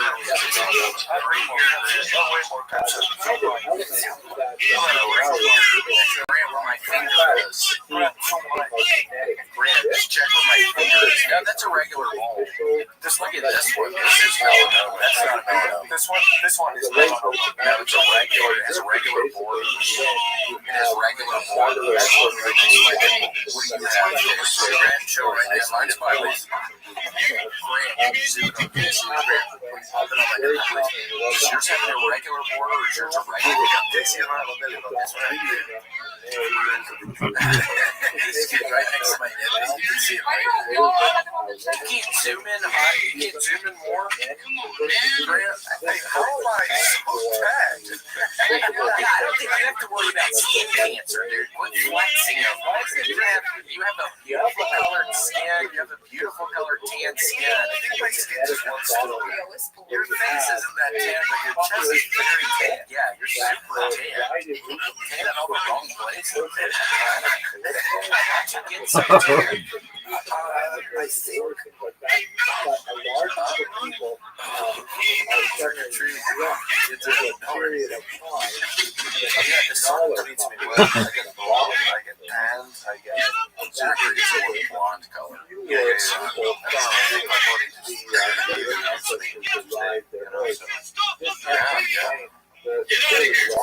Is your friend in I mean, I just saw the story. It's crazy.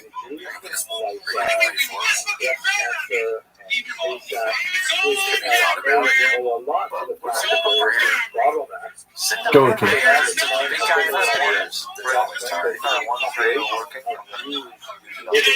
Go again. Go again. Okay.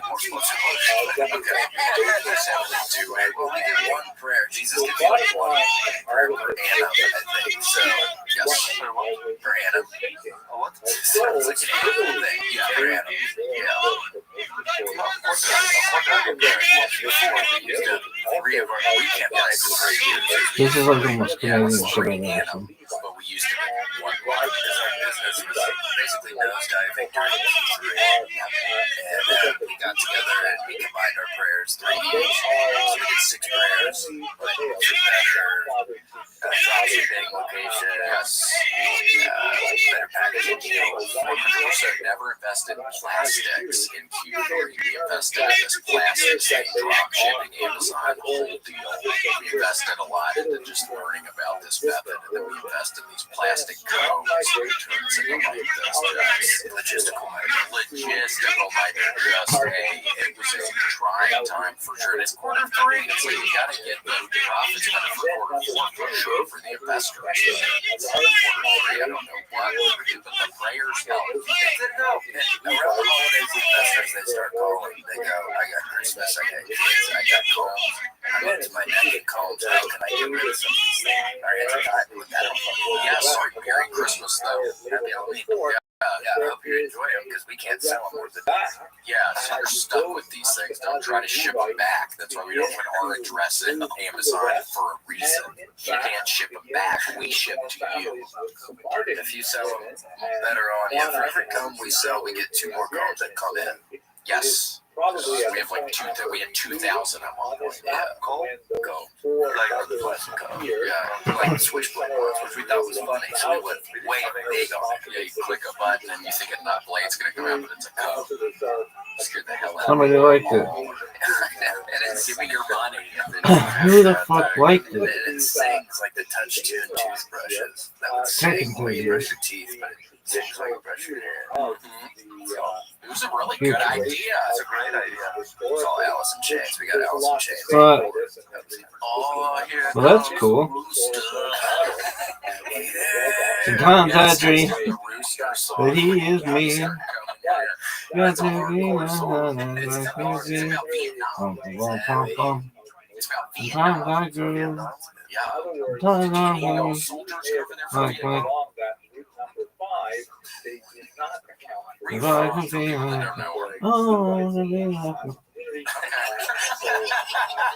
I was at Alice in Chains. Well, we just got to sing one song, so it kind of plays that loop, but it's a badass tune. It's good. I know now that you think about it, maybe one of the things we passed on, maybe a little slow down song. It's a diversity, but yeah.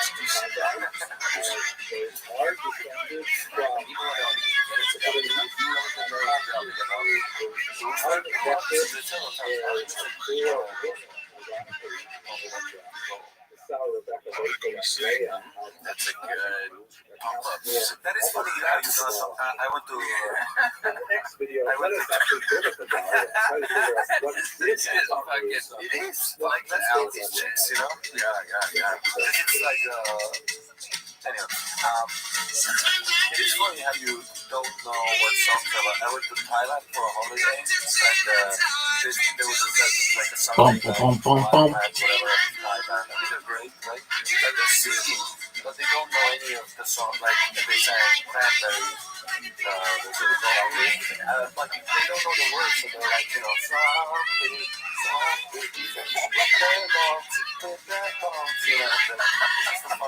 they're not singing, are they singing the correct English words? They are, but it's they're doing the sounds, you know, and their bones, and all the fact that they grew. What is zombie? I'm stupid. What is zombie? Also war, everybody's face is exploding. You find that question. What is this garbage? You try to pick your baby up, but the bomb just tore her apart. Baby gone, you start running, you're getting bombed. So sad.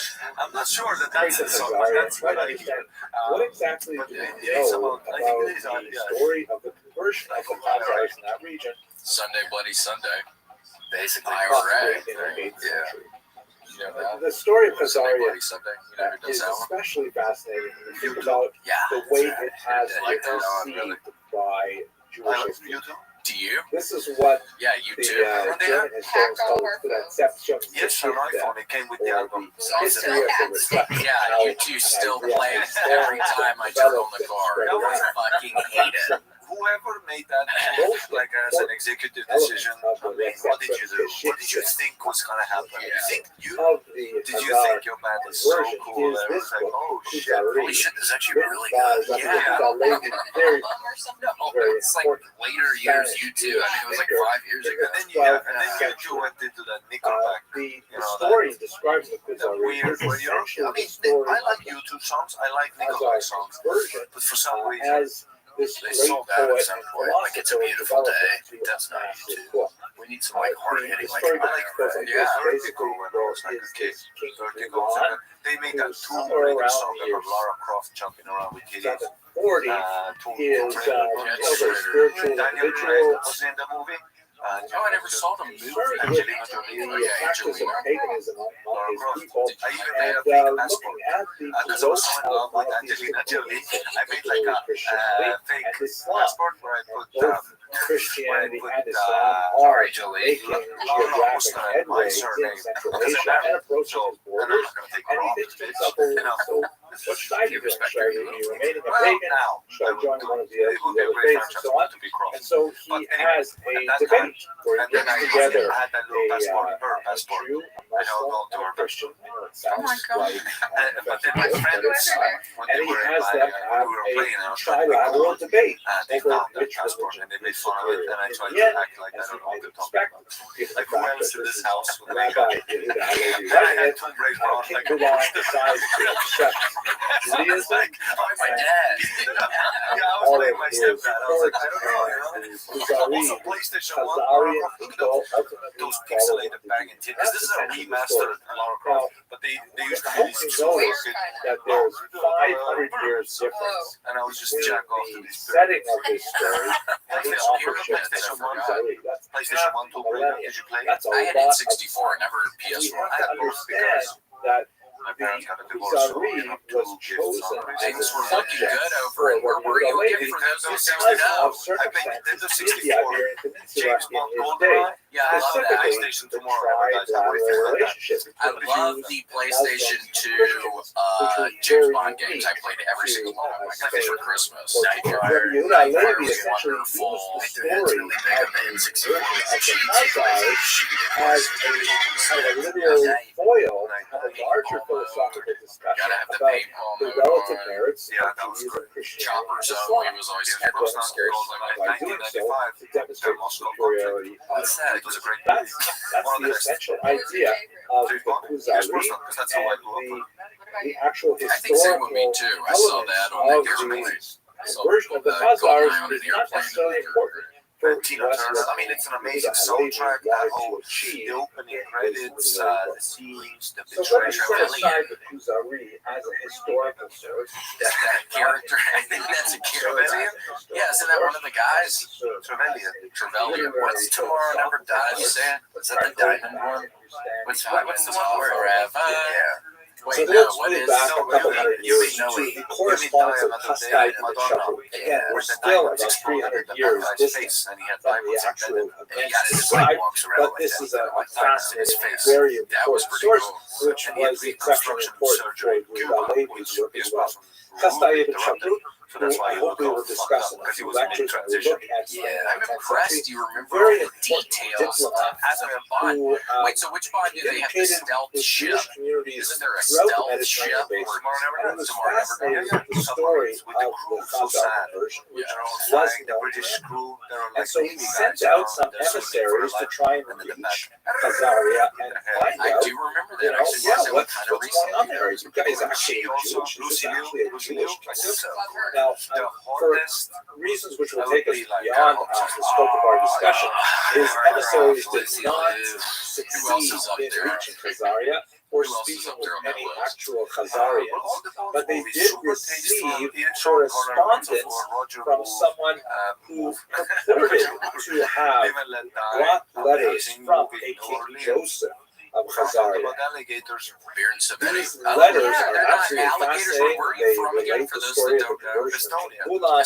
They talk about the nature of Khazarian, their Judaism, all kinds of fascinating things.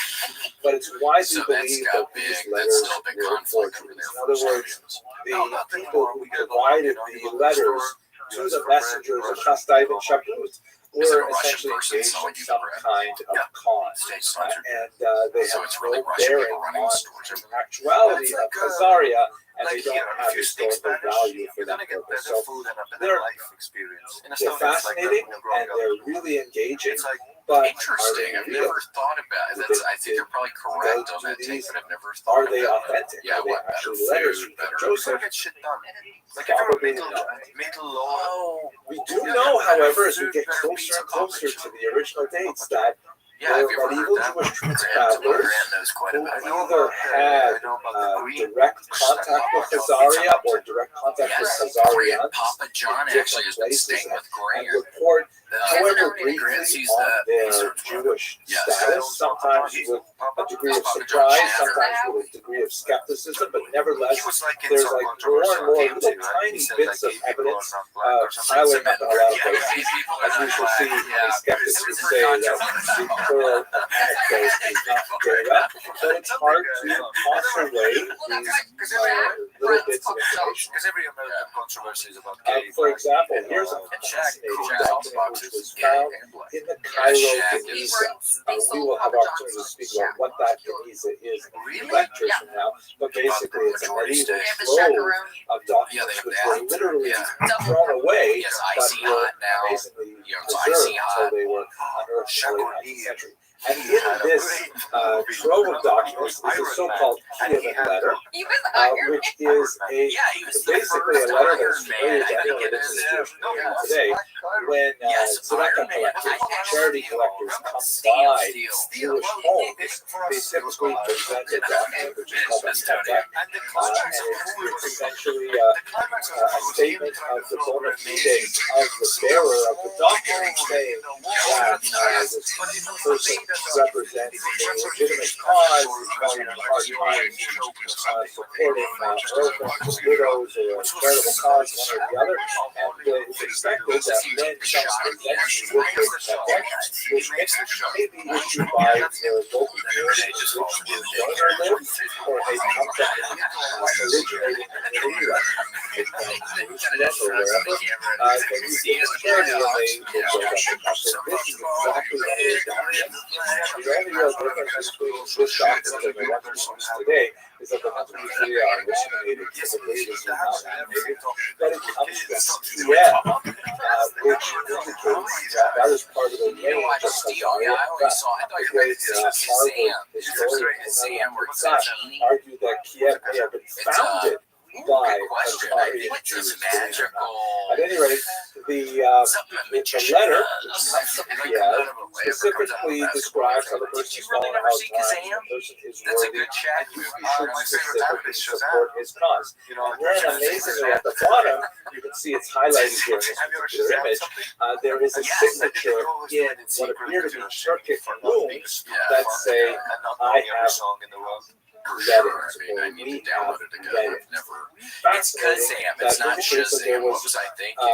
Evidently, people who, because normally this would be the signature of someone who was important in the Jewish community, like a rabbi or a parnasi, essentially the president of the community.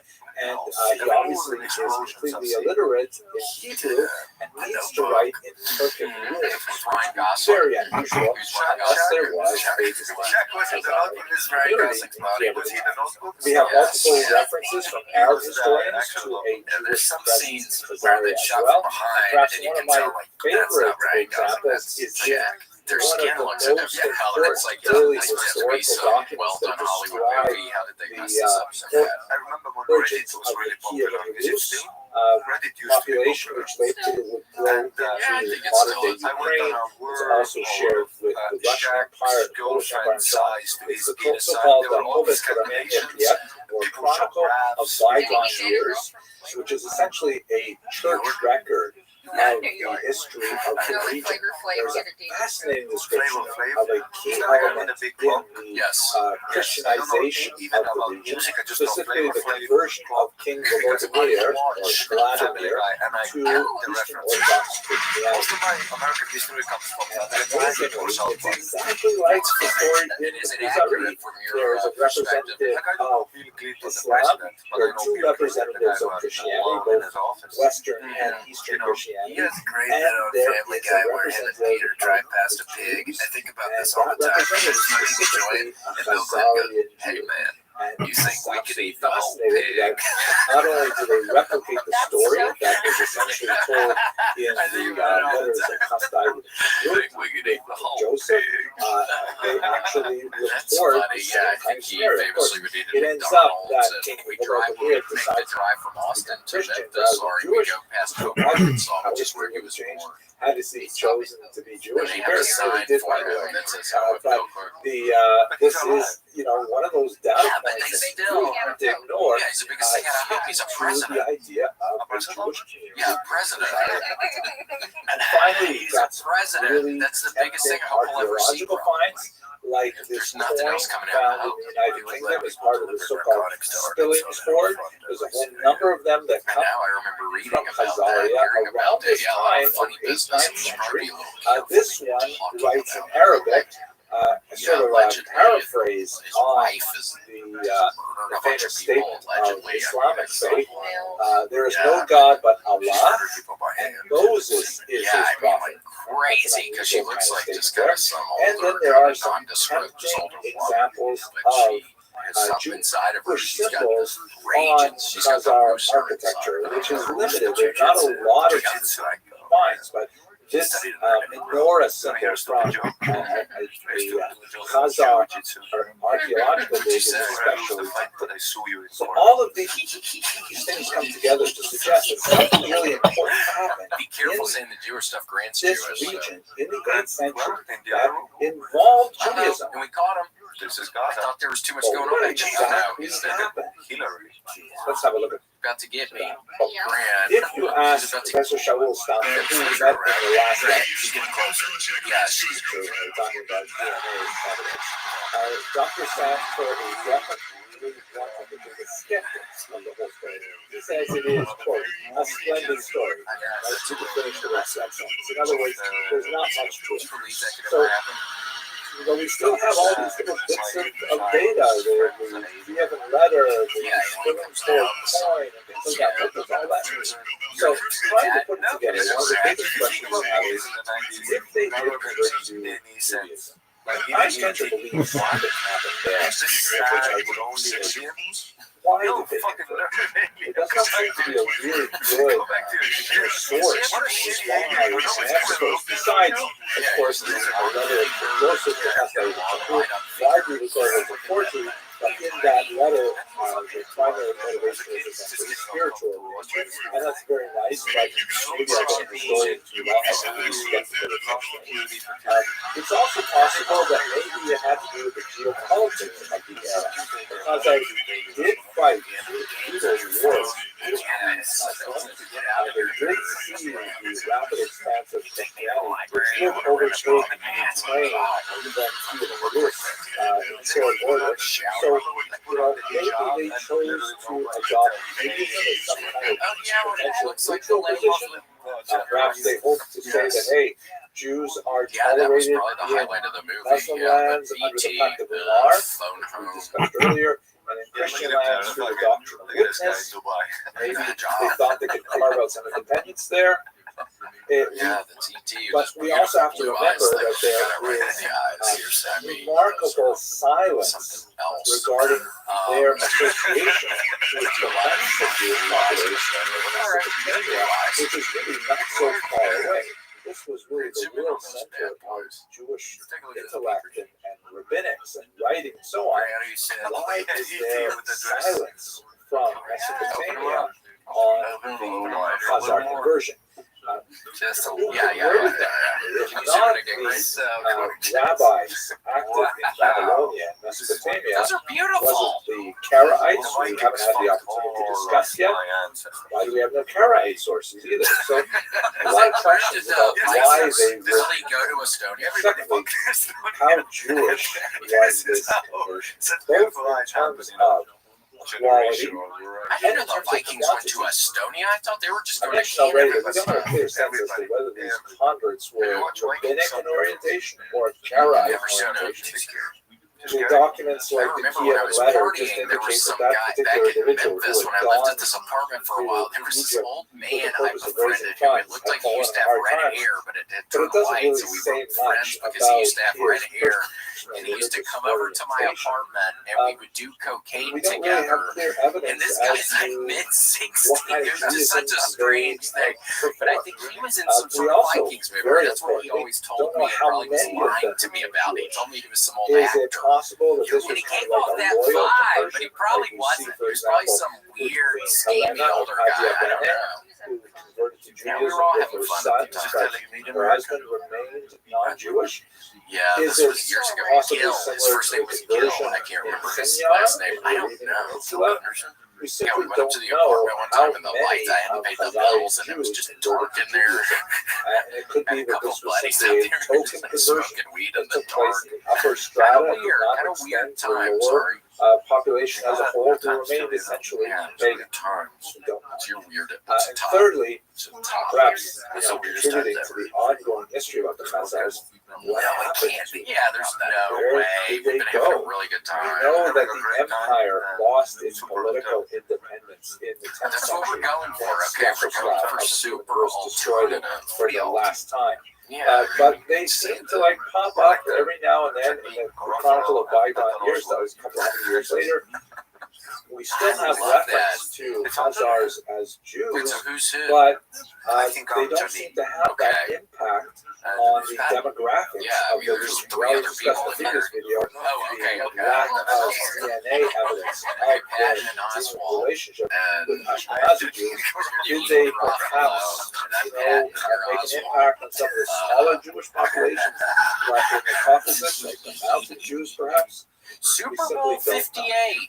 Pretty Now, exciting. as I mentioned in the beginning Yes. of the Ask last the video, question, get I the get answer. a lot Is of it questions and a football? lot Yes, of it attention is. to Is the it fun? concert. Sometimes I have to actually Football's shut fun. off Yes. the comments because Goalpost when they the just ball get hits way the out of hand. goalpost line and You you might lose the wonder if bet. this is your Not first time fun. asking this question. Why would people care? Like, what is the big deal? Some obscure 18th century event. So the implications are actually quite significant for In their 21st offices century has health. some Consider, for example, the work of Professor Shlomo Zahn, which who is is a Jewish historian, who's written quite a few controversial books. One of significant is this one here, the so-called Invention of the Jewish People, in which he essentially argues that Ashkenazi Jews, as we is discussed currently in the in last video, Ashkenazi DraftKings Jews head office. So do that math that this entire that math ethnic with you group of the when Jewish you people, start which had betting, such a profound starting impact on Super Bowl modern 58. politics in particular since Yes, the and 19th here's the century. fun part. In If you're a new particular, customer, new to they're this not whole actually domain, and we've been descended part of it for from years. Yes, the biblical if you're a new Jews, customer, you can bet on the big game and Israel. turn $5 into now this $200 has a lot of instantly in appeal bonus bets. to And with people $200, who you wish can to buy see who knows how modern much food Jews at taken down Chili's. uh, To 20 maybe dishes for for $10 religious each. reasons, And that the they Super Bowl is want to already feel super that exciting, but betting with modern DraftKings Ashkenazi at a Jews whole new level don't to have the a real bottom. share in the Nothing ancient says patrimony FUN that like they claim. DRAFT. Not that it really makes a difference in terms of Jewish law. And although I'm not a Download the theologian, I don't DraftKings think Sportsbook app now and use code WMS. New customers can bet $5 to get $200 instantly in bonus bets. the argument of some Yes, people, please. frankly, Only on anti-Semites, DraftKings Sportsbook, an official sports modern betting Jews partner are of not Super Bowl real 58 with Jews code is WMS. a The way crown of is yours. delegitimizing Gamble it. their But identity. if you have a gambling saying that problem, we don't have call to afford them 1-800-GAMBLER. the respect Or that in their West ancient Virginia, patrimony visit might otherwise be appropriate for them. We don't have to regard them as being, www.1-800-GAMBLER.net. you know, You got a problem millennial in the big city, followers the of Big ancient Apple? Not a tradition. problem. You got a problem in New And York? perhaps call therefore 8778 HOPE we don't have to even apply or the text doctrine of HOPE witness to NY, that. We could which is consider them 467-369. racial And if you're in interlopers who Connecticut have and somehow have a taken gambling away the problem, true help judgment. is We see this available for sometimes problem among gambling, black but you gotta call supremacists who argue that the real Jews are actually black, and those white Jews who and might be visit Jews, they can't be Jews because we are. ccpg.org.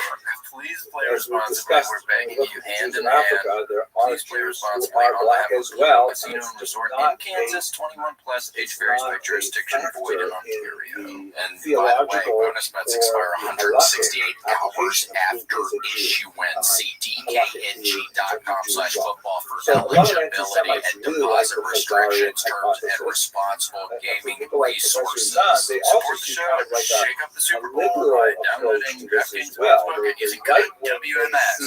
I went into this hallway to the toilet. The left Have wing, you been as to this we see hallway? Professor Zahn, he wishes to disassociate himself specifically with something's happening with the Jewish claim to the land of Israel. someplace. If Ashkenazi Jews, As soon as the you argument close the door, goes, are not really when you're Jewish, coming back from the toilet, and I didn't even Israel know is to be a homeland for Jews, was there a that door? therefore, Am I in the building? where the argument goes, it validates the I always get Ashkenazi lost. claim to the So land did you of go the right way? Israel Would you go left as or right? their homeland. I saw chiropractor. Now, that's a pretty strong thing to state No, politically. chiropractor That's why, office. ironically, you sometimes I find saw the dental Hazarian office, hypothesis movie being industry, advanced by those who have issue with Well, Jews you both need on a the right dentist. and on the left. You don't think That's why that? this issue seems to have so much No. traction, even in the You don't think 21st you think century. you just handle it yourself? But What in are you, terms nuts? of the Yeah, what do you overall do if you have a Jewish history, cavity? Just get a buddy to yank it fascinating out. one, a splendid story. So We've get got this punched now in the for face if you have a but bad we're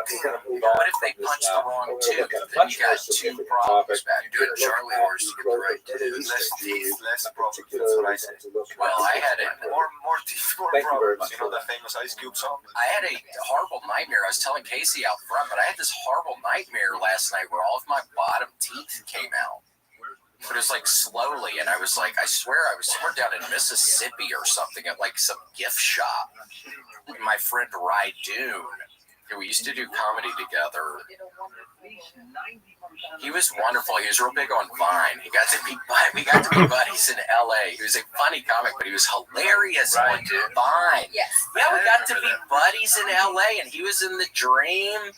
I was thinking about him because I was talking to Red Band the other day, and I was asking about Rye Dune came up, and I guess he's a lawyer now. I think he stopped doing comedy, and he went to law school, and he's a lawyer. Good for him. He's always hilarious. But basically, he was in The Dream, and all of my bottom teeth came out. It was a horrible nightmare. It really scared me. Decay. Yeah, it could be the things I put in my mouth. I don't know. It's probably it's a dream of things to come. The only thing that came up was the new Dune 2 movie. He might be in Timothy that. Chalamet. Timothy Chalamet. You like him? I hate every guy that chicks like. Yeah. Bingo. So you don't like us? Yeah, he must not like us very You much. must not like us very much. Hey, why are you laughing?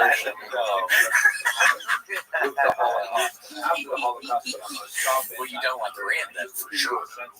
Because he gets chicks. Not like Timothy Chalamet.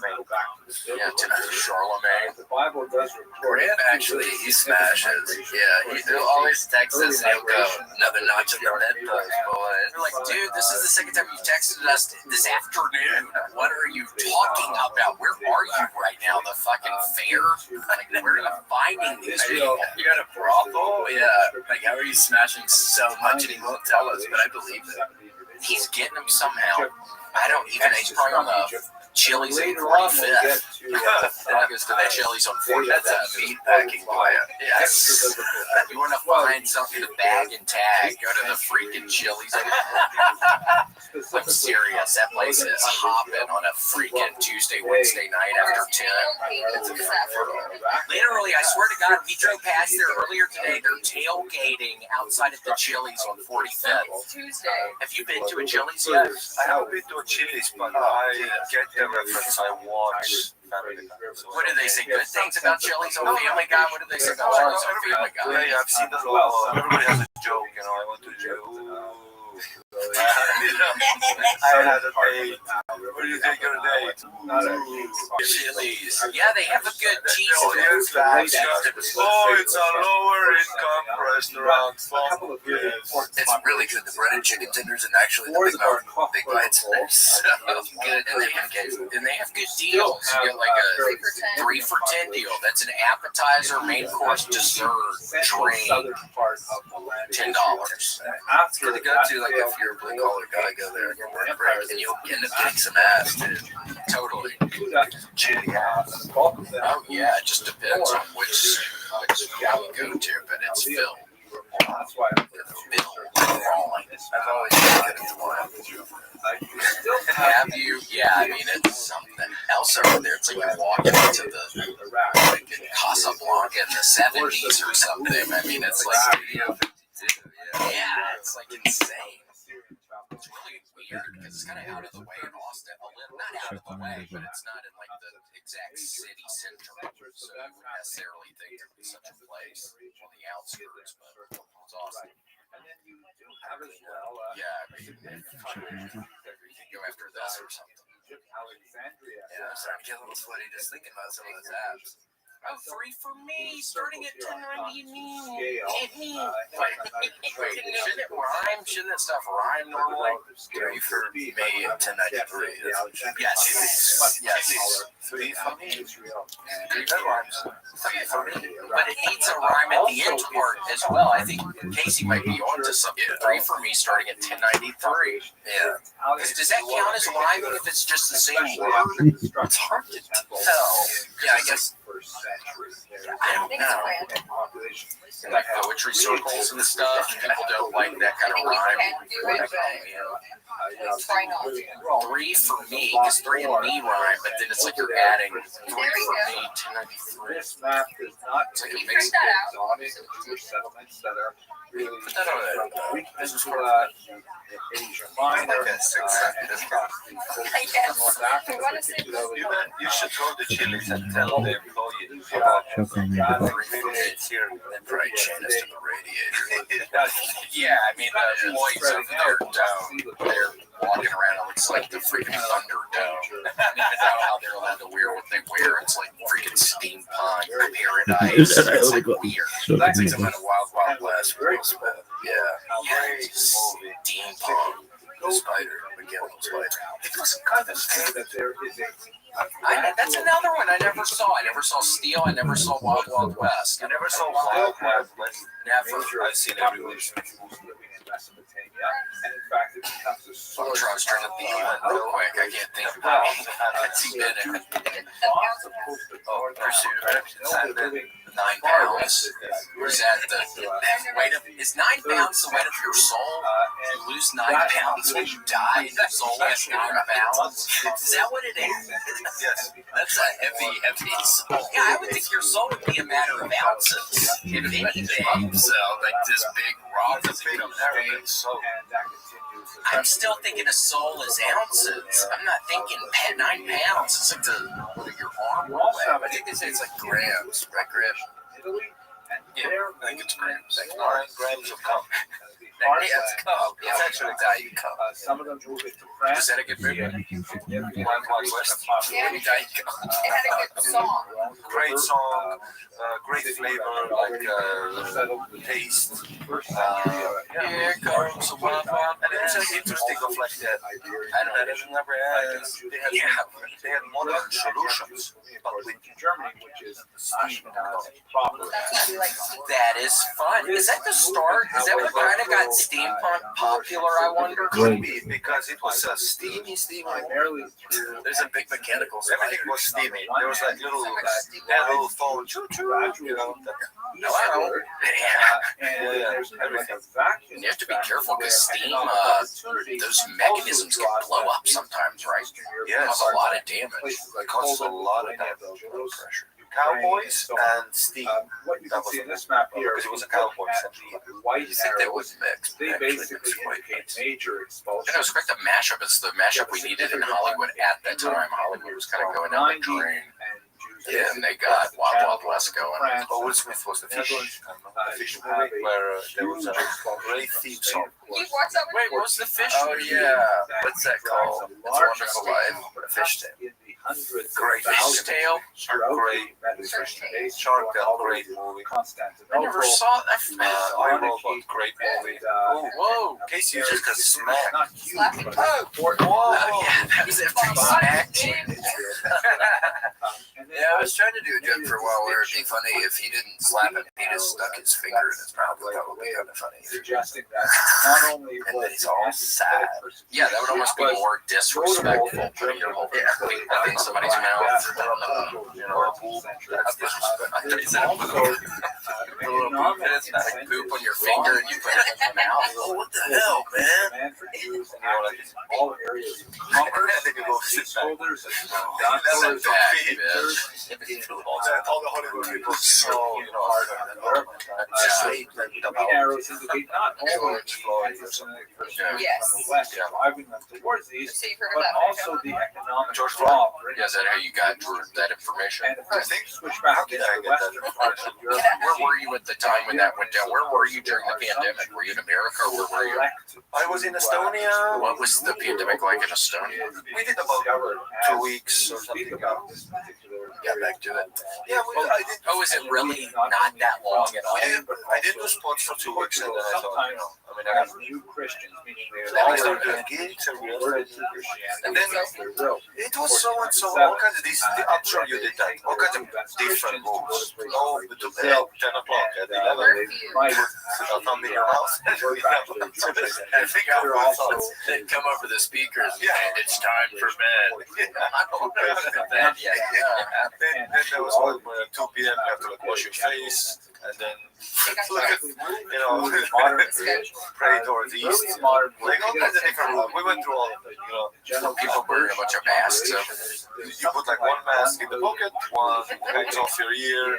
And then masks after 10, we had that 3 for masks, you know. That campaign. Yeah, 3 for free. If I would get thrown. I want to get thrown. I get sick. How many have you had? This is my third. I mean, this is my third one today. There's nothing wrong with that. I had 8 last night. I'm looking at the thing. I finished 2 rows last night, and then I put the rest in a bag. So if Girl Scouts come to your door and they send you cookies to like perverts ask them, come on in. Yeah. No, Has there been like a serial? Like a serial? Like I'm sure there's a Netflix one already, right? I think the main controversy has to do with their male counterpart, the Boy Scouts, and I think a lot of the Boy Scout masters were touching boys when they're camping outings. So I think the boy version has gotten worse than the girl version. Boys always get fucked more than little girls. Displacement. Isn't it weird? And then you turn older and this map shows nobody wants to fuck dudes. Like molest dudes. You're little. Yeah, there's nothing cuter than a boy. It's crazy because I haven't heard of young girls getting molested, you know. I don't even know what reference. It's the boys, it's the Vatican, Michael Jackson, the Boy Scouts, every camp ever. Basketball. It's huge in basketball. Like a little boy. AAU, and that's the basketball. And you're right. People have a lot of bad to say about America, but I think one positive thing about America right now is little girls aren't getting molested anymore. So I think that's a positive. I mean, there's so much death everywhere. There's death. I don't know one girl who got molested. It's crazy, isn't it? And I know so many guys. Yeah, it's not like famous guys. I don't mean like personally. I mean like hearing of cases, seeing them online or something. Story time. Dude, I remember mine was great. That was the original TikTok. 7 seconds. 7 seconds until your molestation. I remember that. Funny stuff or sad stuff. Yeah. King match. Remember King match? Yeah, it was something. I got molested. That sounded like I was going for my Christmas.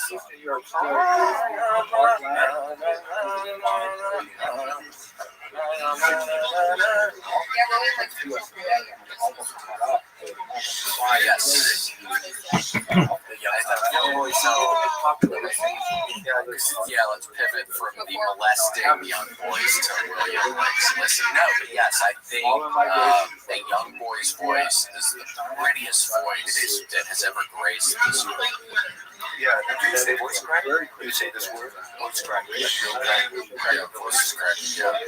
Yeah, I remember before my voice cracked, I sounded amazing. Did you? I was like a really cute kid. But then my dick got bigger, and then I started to like see it from right side to my eyes. What do you mean your ligaments of your knees got this noise? What do you mean? And then I was this weird, tall, skinny kid with a big fucking head, and then it's not cute anymore. But me as a boy, if you saw pictures, you can't do much better. And my voice, and my voice, you know. Well, see, that sounds like a pretty nice voice right there, though. So I think you need to give yourself a little more credit. Okay. I mean, that sounded nice. Is there something else you could sing first? I mean, let's hear it. You look like him. I know, yeah, kids used to make fun of that I look like Sid. Well, stop. You don't look like him. Tell me a song I'm singing. Hello and welcome to Jewish History Lab. Today we're going to look at the origins of Polish Jews, the origins of the entire Eastern European Jewish population. Poland is central and memorable of the countries that we'll be looking at. And for those of you who took your time off to celebrate the holidays recently, I hope that you come to us and for all of us, I wish you all a wonderful year of blessings. By the way, if you're not aware, this is the year 5,782 I just clicked that chilies, because I know the song, but it didn't really click. And someone told me that he's very careful to go on his diet this year where he will never eat more than more calories than calories. See, you're messing. You could be prettier than that. You could sing prettier than that. I think you're messing up. Sorry to do that. I know a lot of you don't like trying to be crazy. Let's talk about. Yeah, I mean, the first thing you didn't even mean to sound good. You sounded good. I'm really You're using putting on a show a little bit. I don't want to have to call you out. I mean, I don't know what you do here, but I think you can sing a lot better. Dominated by something called the Polish. What's something that's a little more? What's like a pretty sounding song? Which It's has like a sweet the sounding song. borders of the Commonwealth as of the year 1618, but superimposed on contemporary political boundaries to get a sense of where it was. It was this massive territory. Poland was at sort of like the southwestern core of it, but after this dynastic union with Lithuania, it spread really to a massive area, almost stretching from the Baltic Sea to the Black Sea, well into European Russia, down into the Central European countries as well. And so the material that I'm discussing today does not really apply, strictly speaking, to Poland as we understand it by 21st century values, but to this larger entity, which includes, of course, Ukraine and Belarus and Lithuania, where there are very, very large numbers of Jews residing. The southern part of Latvia is also very important because it is part of the Russian settlement, which will get to in the lecture. At any rate, where did the Jews come from in this region, which became the dominant center of the world Jewish population in the early modern period? So there is a small migration that extends back really to the Christmas Eve, 24th, first centuries of well, you need to go up, if you ever go back to Estonia, you need to tell the people the good news about opening presents on Christmas Day. Christmas Eve is boring. You have to have something to look forward to on Christmas Day. That's my stance, at least. You need to go tell the people in Estonia. Because when I saw very difficult to quantify. It appears to have been minuscule. There are occasional references to Khazarian Jews, for example, you wake up in the Russian chronicles, the Chronicles, but it's not strictly speaking Russian, but refers to those 3 seconds you don't know who you are, where you are, and then it's like, and then you get that. It's like when you leave the bathroom, you don't even know where I am. And they left behind, as we discussed in previous lectures about Caesarea, they left behind very, very little trace of their presence, either cultural aspects, literary aspects, so we don't really know a lot about how extensive this penetration was and how much of the fact that the later dominant Polish population really like, did you remember when you kind of had a hint of what the gift might be? 12th and especially up into the 16th century, just like, they're coming from the if it isn't this gift, I Europe. will kill They're coming primarily from Germany, Like, I remember my mom, Norway, sometimes through Austria, Hungary, places I was like getting that. a PlayStation 2. So that's really where you have the dominant Polish population for Jews. There you see lots of traces of Europe, and there's lots of very significant connections between cultures that started, for example, in the Rhineland, and everywhere if this doesn't like Yiddish, of course, everybody in my school is getting it, and this is not happening. It's the same with me. This is not happening. I was at PlayStation. I'll do anything. I was like, I'll work. I'll move out. Move out. That's what your parents said. No, don't move out. For example. So we begin to see some legendary elements of their appearance in the region from as early as the 8th and 9th century, but it really begins to coalesce around the I got one for my grandmother, and I remember thinking, and one of the things that this is doing, for example, I'm very, not going to very have clear, Christmas. is that Jews are serving as royal influence in making money. Here, have a look at these coins. I mean, literally making money, like producing money, things that can be used as money, not necessarily making money for themselves, which I'm sure goes hand in hand with it, but some of the earliest coins in the Polish Lithuanian Commonwealth are actually written with Hebrew characters. You see stencils on several of them. Here's a better view of one that has the term Mashka Karol, which is clearly the phrase for King Reshko, a 12th century Polish ruler. Of course, highlighted boxing videos, it's fascinating. At that You know, time, why PlayStation 2 would in my head, it was just early magazine Polish pictures, and I was nobles like, and how kings big he's. make You press the coins button, with Hebrew the letters? button is It when you speaks most likely you to can put it the this way or widespread this way. illiteracy And you're like, what which was common to the region, only and this the fact because I that the read that it Jews would scratches use the the switching Hebrew head, but I alphabet couldn't because fucking risk it. Jews are If I only put it this way too, money, but I wanted primarily this for way. small This is like companies having an iPhone without relevant. case, you know, those insane people. We'll have a lot How more to much do say you about trust this yourself? future And I lecture. had We'll a talk a no little bit with about this the PlayStation. If economic this thing, I'm basis gonna kill my eat my Polish dog. Jewry, but for the time being, this is just some of the archaeological evidence of their early settlements from about the 10th century onward. Just in my bed, just When we look at why just visualizing the game. migrated What was your favorite game that you got like on Polish Christmas? Do you Lithuanian remember? Commonwealth more properly, Grand Theft Auto. there Did you are get both that Christmas push night game? and pull factors. Meaning there were factors which drove Jews out of Western Europe, and there are She just factors gave me which the controller, drew and Jews into she did like a Eastern Europe. break for Eastern like Europe was 120 definitely seconds. But I a eat place of 2 minutes. refuge for No, Jews. You can see here beautiful representation by representing King Casimir, who was accepting the Jews and giving them she told it for the whole protection family, you know. and She was like, refuge. oh no, So much that's so your that you give see me like some another of the shitty great one. scholars like Rabbi Moshe Isserles from Galicia, who referred to Poland another teddy bear, kind of like a fanciful etymology of Hebrew you know, in front of the whole family, and I started tearing and stuff down from the Christmas tree. So I want the word. You in French, so I want the word. the push factors that was driving She wrote out the blue out box. of Western Europe. Did you say, oh my gosh, I'm so sorry? Yeah, it was. And then I was still crying because the emotional. What are you doing? You're holding on to this basically, but still crying because I already got going. You know, everybody's already invested, already feeling so bad for me. You know, kids, it's hard to switch. It's hard to bring the tears back in. For sure. And I was like, that really ruined boxing. To manage, and Jews were very frustrated by this because as a minority, Jews are always vulnerable to wildfire, and they relied on the legitimate authorities to maintain order. Society governed by law. This is disgusting. So many Jews reflected, Jews are There he is. Frosty. Frosty.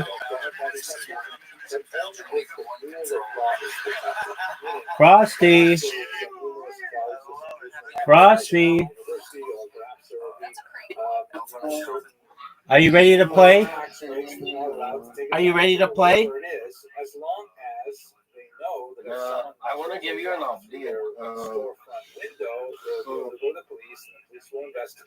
I didn't like kind of like absorb stuff that like I'm actually meant to like listen to. But for the most part, like I run into a lot of people. So this guy Eban, right? Okay, forget about it. I'll talking about it later. He was talking about black communities and how they had like this whole control thing. All right, you can tell me about it. In black neighborhoods. You can tell me about it. You have an invitation. In the 13th century, I'll check it out later. We'll play later. Okay, I no. want to just like give you updates.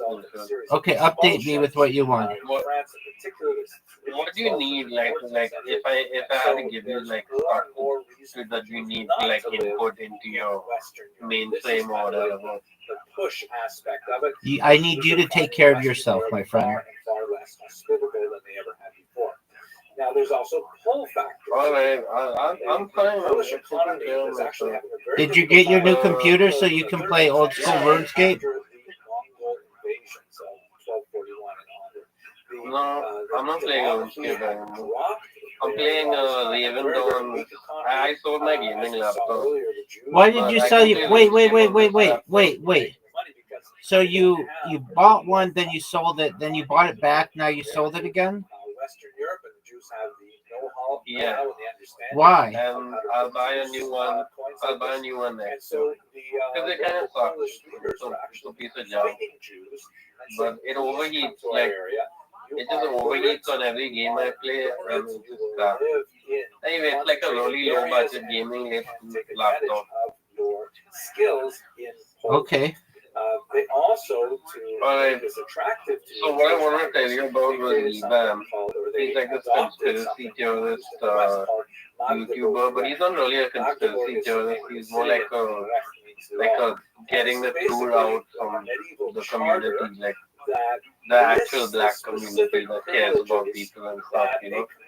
So he was showing us a video about how there were these black people, political activists, right? And they were like, we need to erase hip hop and its effect on our children, and erase stuff like anything to do with black culture and gangster stuff and everything like that. And what it did was it just drove down people's ability to have jobs,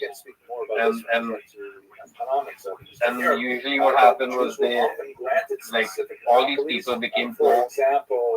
All these black people started living below the poverty line and increased poverty everywhere, and all due to this. So these people knew what they were doing, and they did it on purpose anyway. Bear in mind also that we're speaking about a corporate. Isn't that kind of crazy? Where it's not like individuals simply say, you know what, I think I'd like to go live in Krakow, and then they go. Yeah, but so he has like the kind of he has the opposite of your kind of mind. He has a more like what do you say, like he just like sees stuff, and he can instantly tell from cues that it's something to do with something else. So he has this kind of correlation thing going on. You know? I think so. Yeah, he's pretty cool. I get along with him. I like chat and help him and stuff. But a lot of this stuff is like, you know, telling people about all this and everything. I mean, it helps. It helps a lot. It helps more than just like on an entertainment value. It's kind of, I don't know if like it's gonna help stuff like in the past, but moving on from now, like none of that stuff exists anymore. Anyway, so. These things are actually set But down he kind of also goes deep into like promulgated and really attracted like a lot of the Jews. black community stuff happening and everything. And I think very often that stuff is like, I don't know, it's like an alternate America almost. And just to give you a sense Like of if what that looks like, there's a Christian, map you that go to shows church, the relative you do your regular stuff, whatever you do. I don't think you see that side of the country. 1764, But and you see that yeah, the it's like a yellow means like less than Hollywood type thing 1,000 Jews, of some kind. I don't know what red it is is. more than But 50,000 Jews. yeah, I watch a lot of this stuff on where the YouTube. concentration is really in If you find them, his name's posted. Western Ukraine and You can, if you search for posted and EBAN on YouTube, you find them. towards the west on the border with Germany and to the north in Lithuania in particular. So yeah, and also the achievement I don't know too much about like the media and stuff. I'm not involved in any of that. But for the most part, like as the Council of Foreland, you know, I think there is such a thing as sentient AI that controls a lot of stuff that happens right now.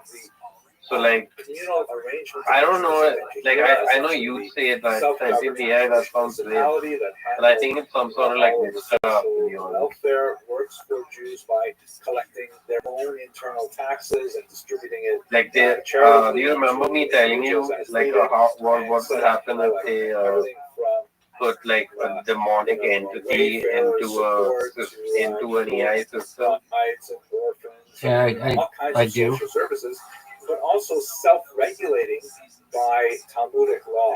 And each of these municipalities, so that's kind of what's happening now, but very similarly. That's all like, What happened was the problem is you get into like stuff, afterlife stuff, and it just goes really early, and then it's scope of the right, and then what happens is like, it would meet twice a year. I don't know if like any of that makes sense to put on TV or media or anything. Like the largest country in Europe. You put on media, you put on YouTube, for example, you get like a scientist come in and show you how the Ouija board works on science. Doesn't make any sense, right? Okay. With me on the server, it looks like probably like, yeah. They worked very closely with the state, and the Polish-Lithuanian state realized how valuable they were, particularly. And by the way, once you actually do a Ouija board, there's no like that thing sticks to you like forever. But once they realized that it was more efficient for them to collect taxes directly from the Jews rather you gotta be careful of Council of Lands involved, that led to the erosion of the Council of Lands in particular. And we'll talk about that as well, I hope, in a future lecture. Yeah, I'll tell you about that. The kinds of things that they dealt with were really quite significant. And made a huge impact. If you search for Ouija board videos on YouTube, you'll find like all the weird shit that happens.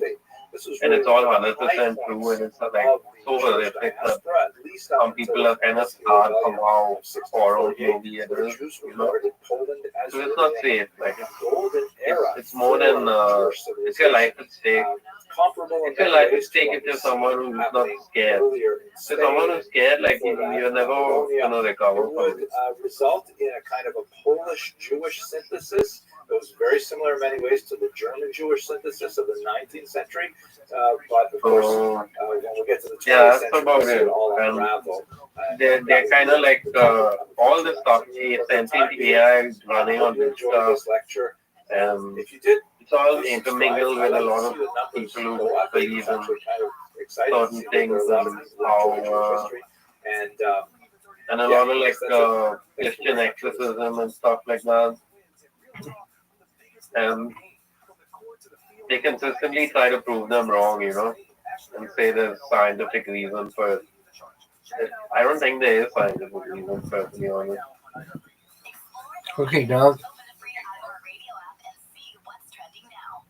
So, like, the ultimate scientific reason for any of these metaphysical happenings or any of these afterlife incidents or even alien stuff It could be quantum mechanics if you want to put it in the scientific reason, right?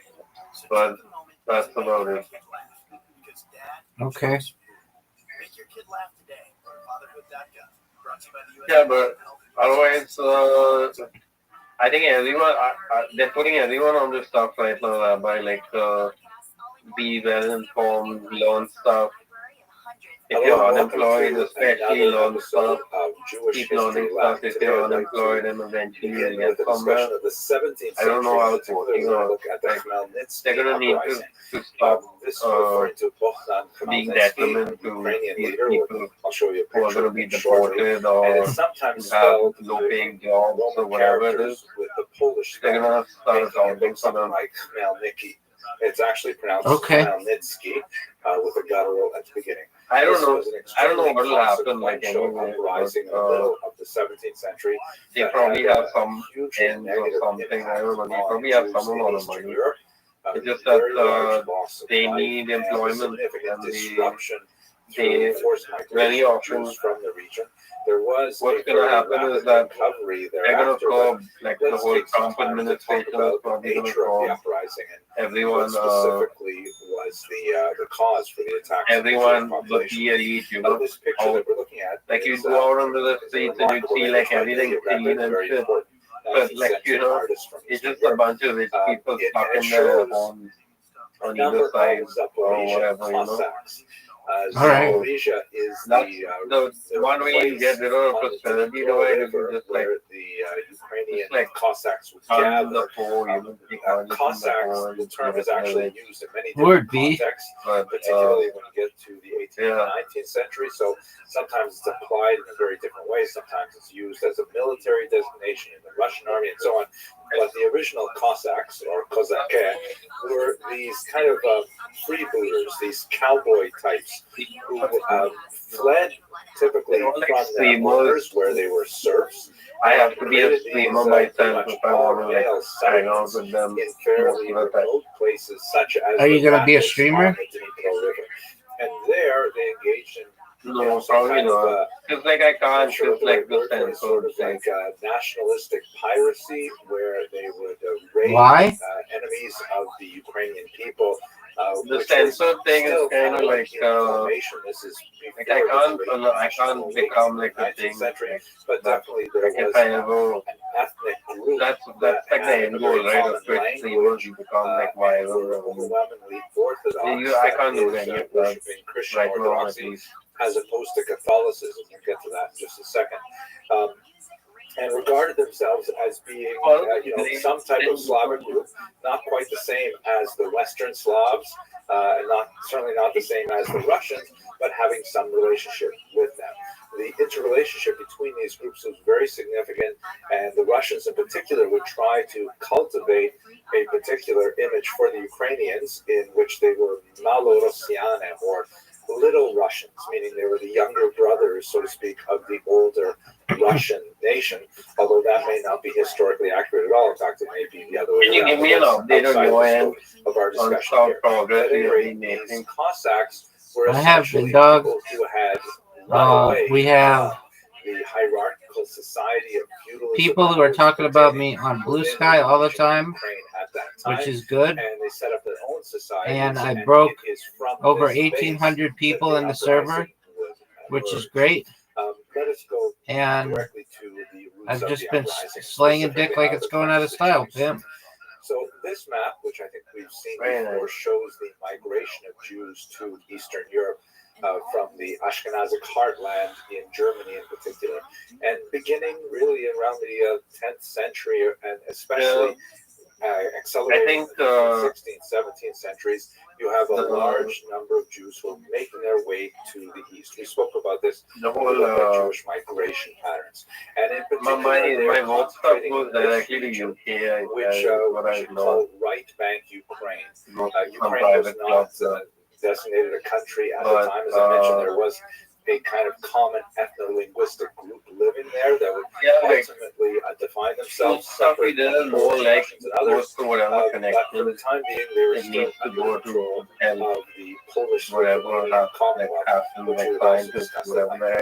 The right bank refers to the right bank or the west bank of the Dnieper River, which flows, you can see, from Kiev and then sort of in kind of a curving line. Yeah, it was more than I get paid for, you know, Crimea. And it is along this river that we have the Zaporizhian Sea, where the Cossacks are housed, and a large number of Jews are settling in this region. You have to realize, like, these people working professionally in the West, the most important thing that they are doing, they kind of optimize the noodle stuff between the Polish nobility it's not like a corporate and the office, peasants. you know. The Poles have massive land holdings in this region, very fertile region because of its Chernozem, its black soil. Understand the late put into practice. And the Polish landlords were, you know, very keen on hiring the Jews to manage these massive estates while they lived in the Polish heartland to the north and to the west.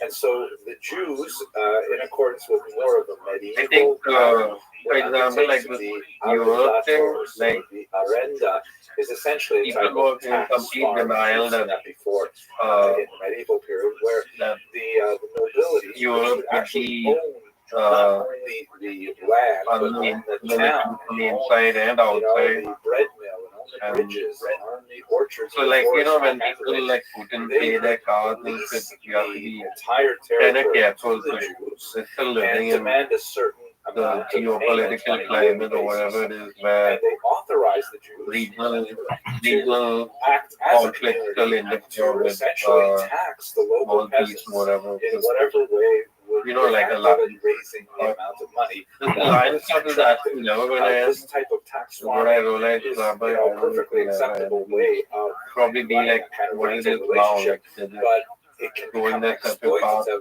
on the same trajectory.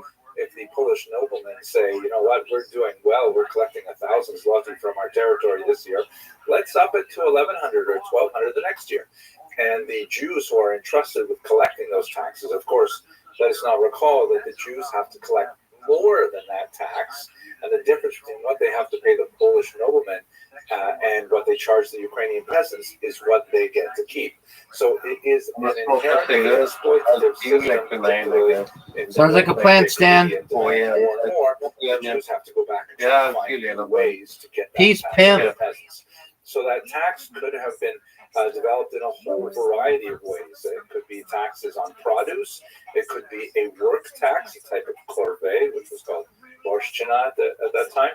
Or it could be a tax on using services like bridges or hunting in particular forests, or even, as was alleged by many folktales, use of the church. For example, if a Ukrainian peasant had a child and wanted to baptize the child, according to widely perceived beliefs, Jews would charge to use the keys to get into the church.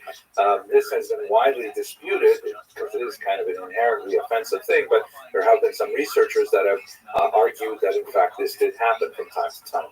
At any rate, it is the kind of situation where the Ukrainian peasants would certainly resent the Jews as the leading edge of Polish authority and Polish demands on their autonomy. Now, the Jewish Aredator was the backbone of the economy, but it was not obviously the only thing that Jews were doing. It was involved in all kinds of other small crafts and small-time commerce and things like that.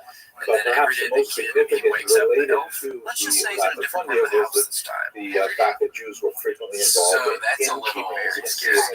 The assumption is, hey, this little bastard's the so-called Ketchmark, which was typically manned by a Jewish family Yeah, it's like, well, was not I'm because hungry, the Jews Mom. were I got specifically civil interested in the today. hotel hospitality business, but because the noblemen often gave the Jews a monopoly Oh, yes, on the production, distillation, and sale of alcohol. Does the This elf was go in the something called stocking? I don't know. I was a little too and old. so the Jews could control this entire industry and tax it, and then pass along the profits.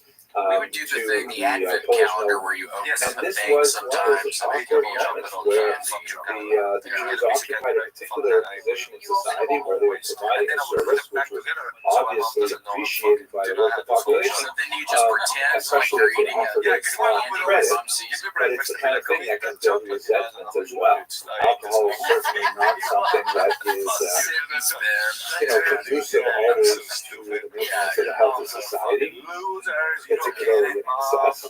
And also the use of credit for the consumption of alcohol is something that we certainly want not to encourage in Maine. And so you can see why resentment could easily build up against the Jews because of their role in the entire economic structure. Note also in the signature there's a Jewish klezmer art. Something that was especially associated with Eastern Europe. Jews more like, tend to be much more urbanized, living in small villages and towns as opposed to the spread out countryside, are much more likely to form bands and to develop professions such as music and business. At any rate, it was an environment that was ripe for an eventual confrontation, and this happened in 1648. This man shown here, Bohdan Khmelnytsky, capitalized on the dissent that was rife among these Cossacks who had fled society because of their unhappiness with their serf owners and so on. And he gathered together and in a proto-nationalist movement led them in massive attacks against Catholic Polish landowners and their Jewish agents. Now, let us recall that this is not only a moment of economic repression of Ukrainians, they also perceive it not incorrectly as a moment of religious oppression as well, because the Poles are Catholic, the Ukrainians are Orthodox, and the Poles are making strong proselytizing moves in the western part of Ukraine, and in fact created a church there that was kind of like a compromise between Roman Catholicism and Eastern Orthodoxy, in which, for example, much of the rites were allowed to remain, the Orthodox priests were allowed to marry, but it was technically under the authority of the Roman Catholic Church. So Khmelnytsky and his Cossacks deeply resented this incursion into their religious identity as well, and he was dramatically successful. So for a period of 2 years, in particular the year 1648-49, he and his Cossacks ravaged the countryside, attacking Polish nobles and especially attacking the Jews who lived among them. It's comparable, for example, if you recall the riots in Los Angeles in the 1990s.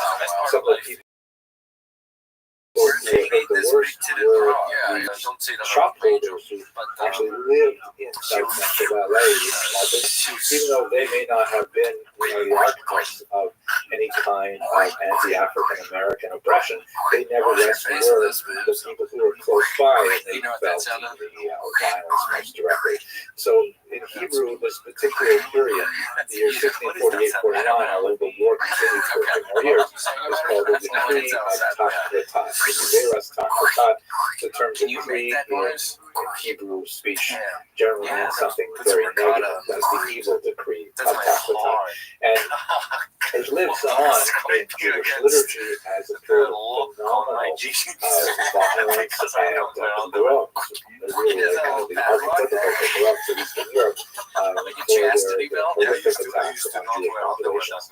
These are recorded in several chronicles. Perhaps the most powerful is one by Nathan of Hanover, which is Hebrew Yeved Mesula, a quote from the Psalms translated by the Epistle. It's available in translation, and it's actually quite a a powerful piece of historiography as well. Because if this is The bad, demography then I know. of the attacks Then I know is what the other parts might probably be like. But if mostly this inflated. is stank And every over the round, past, you have these are really not no good. good I think way it depends on the of activity. calculating the Because size going of to a the friend's impact. house, And in fact, many of the studies of 1548-49 tend to adopt without question yeah, really if I'm large just going numbers, like hanging out with buddies, 250,000 killed in these but if I bombs. stand up a little boy, Research by modern scholars like Charles Stamper in particular have proved that it really can't be quite that large, primarily because there weren't that many Jews living there at the time, and also because the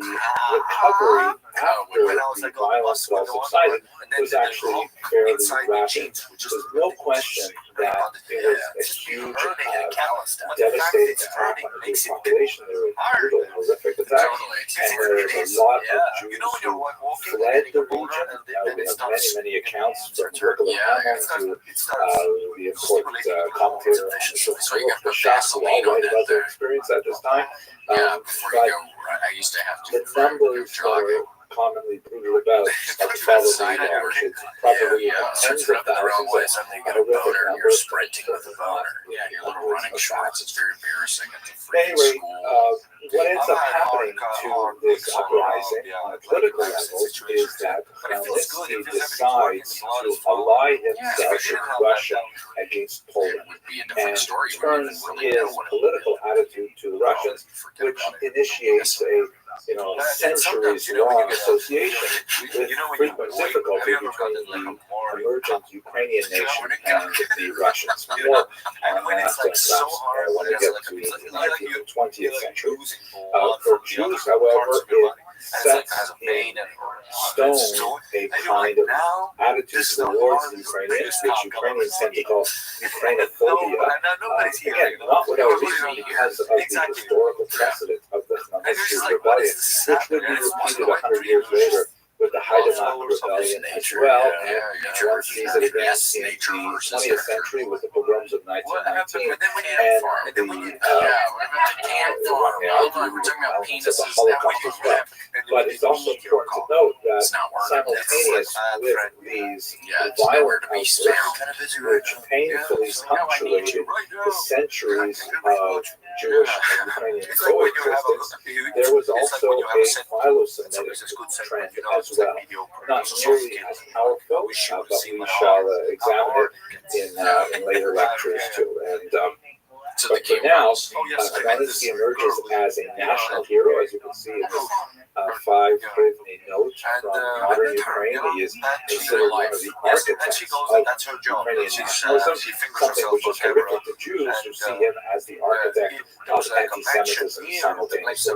Just to give you one more indication of that, this is actually a famous monument that stands in Maidan Nezalezhny in Kyiv today, honoring Khmelnytsky, and it was erected in the early 20th or late 19th century. It shows him famously pointing to the north, to Russia, which was erected by the Tsarist authorities, which really like to play up the fact that Khmelnytsky decided to ally with the Russians.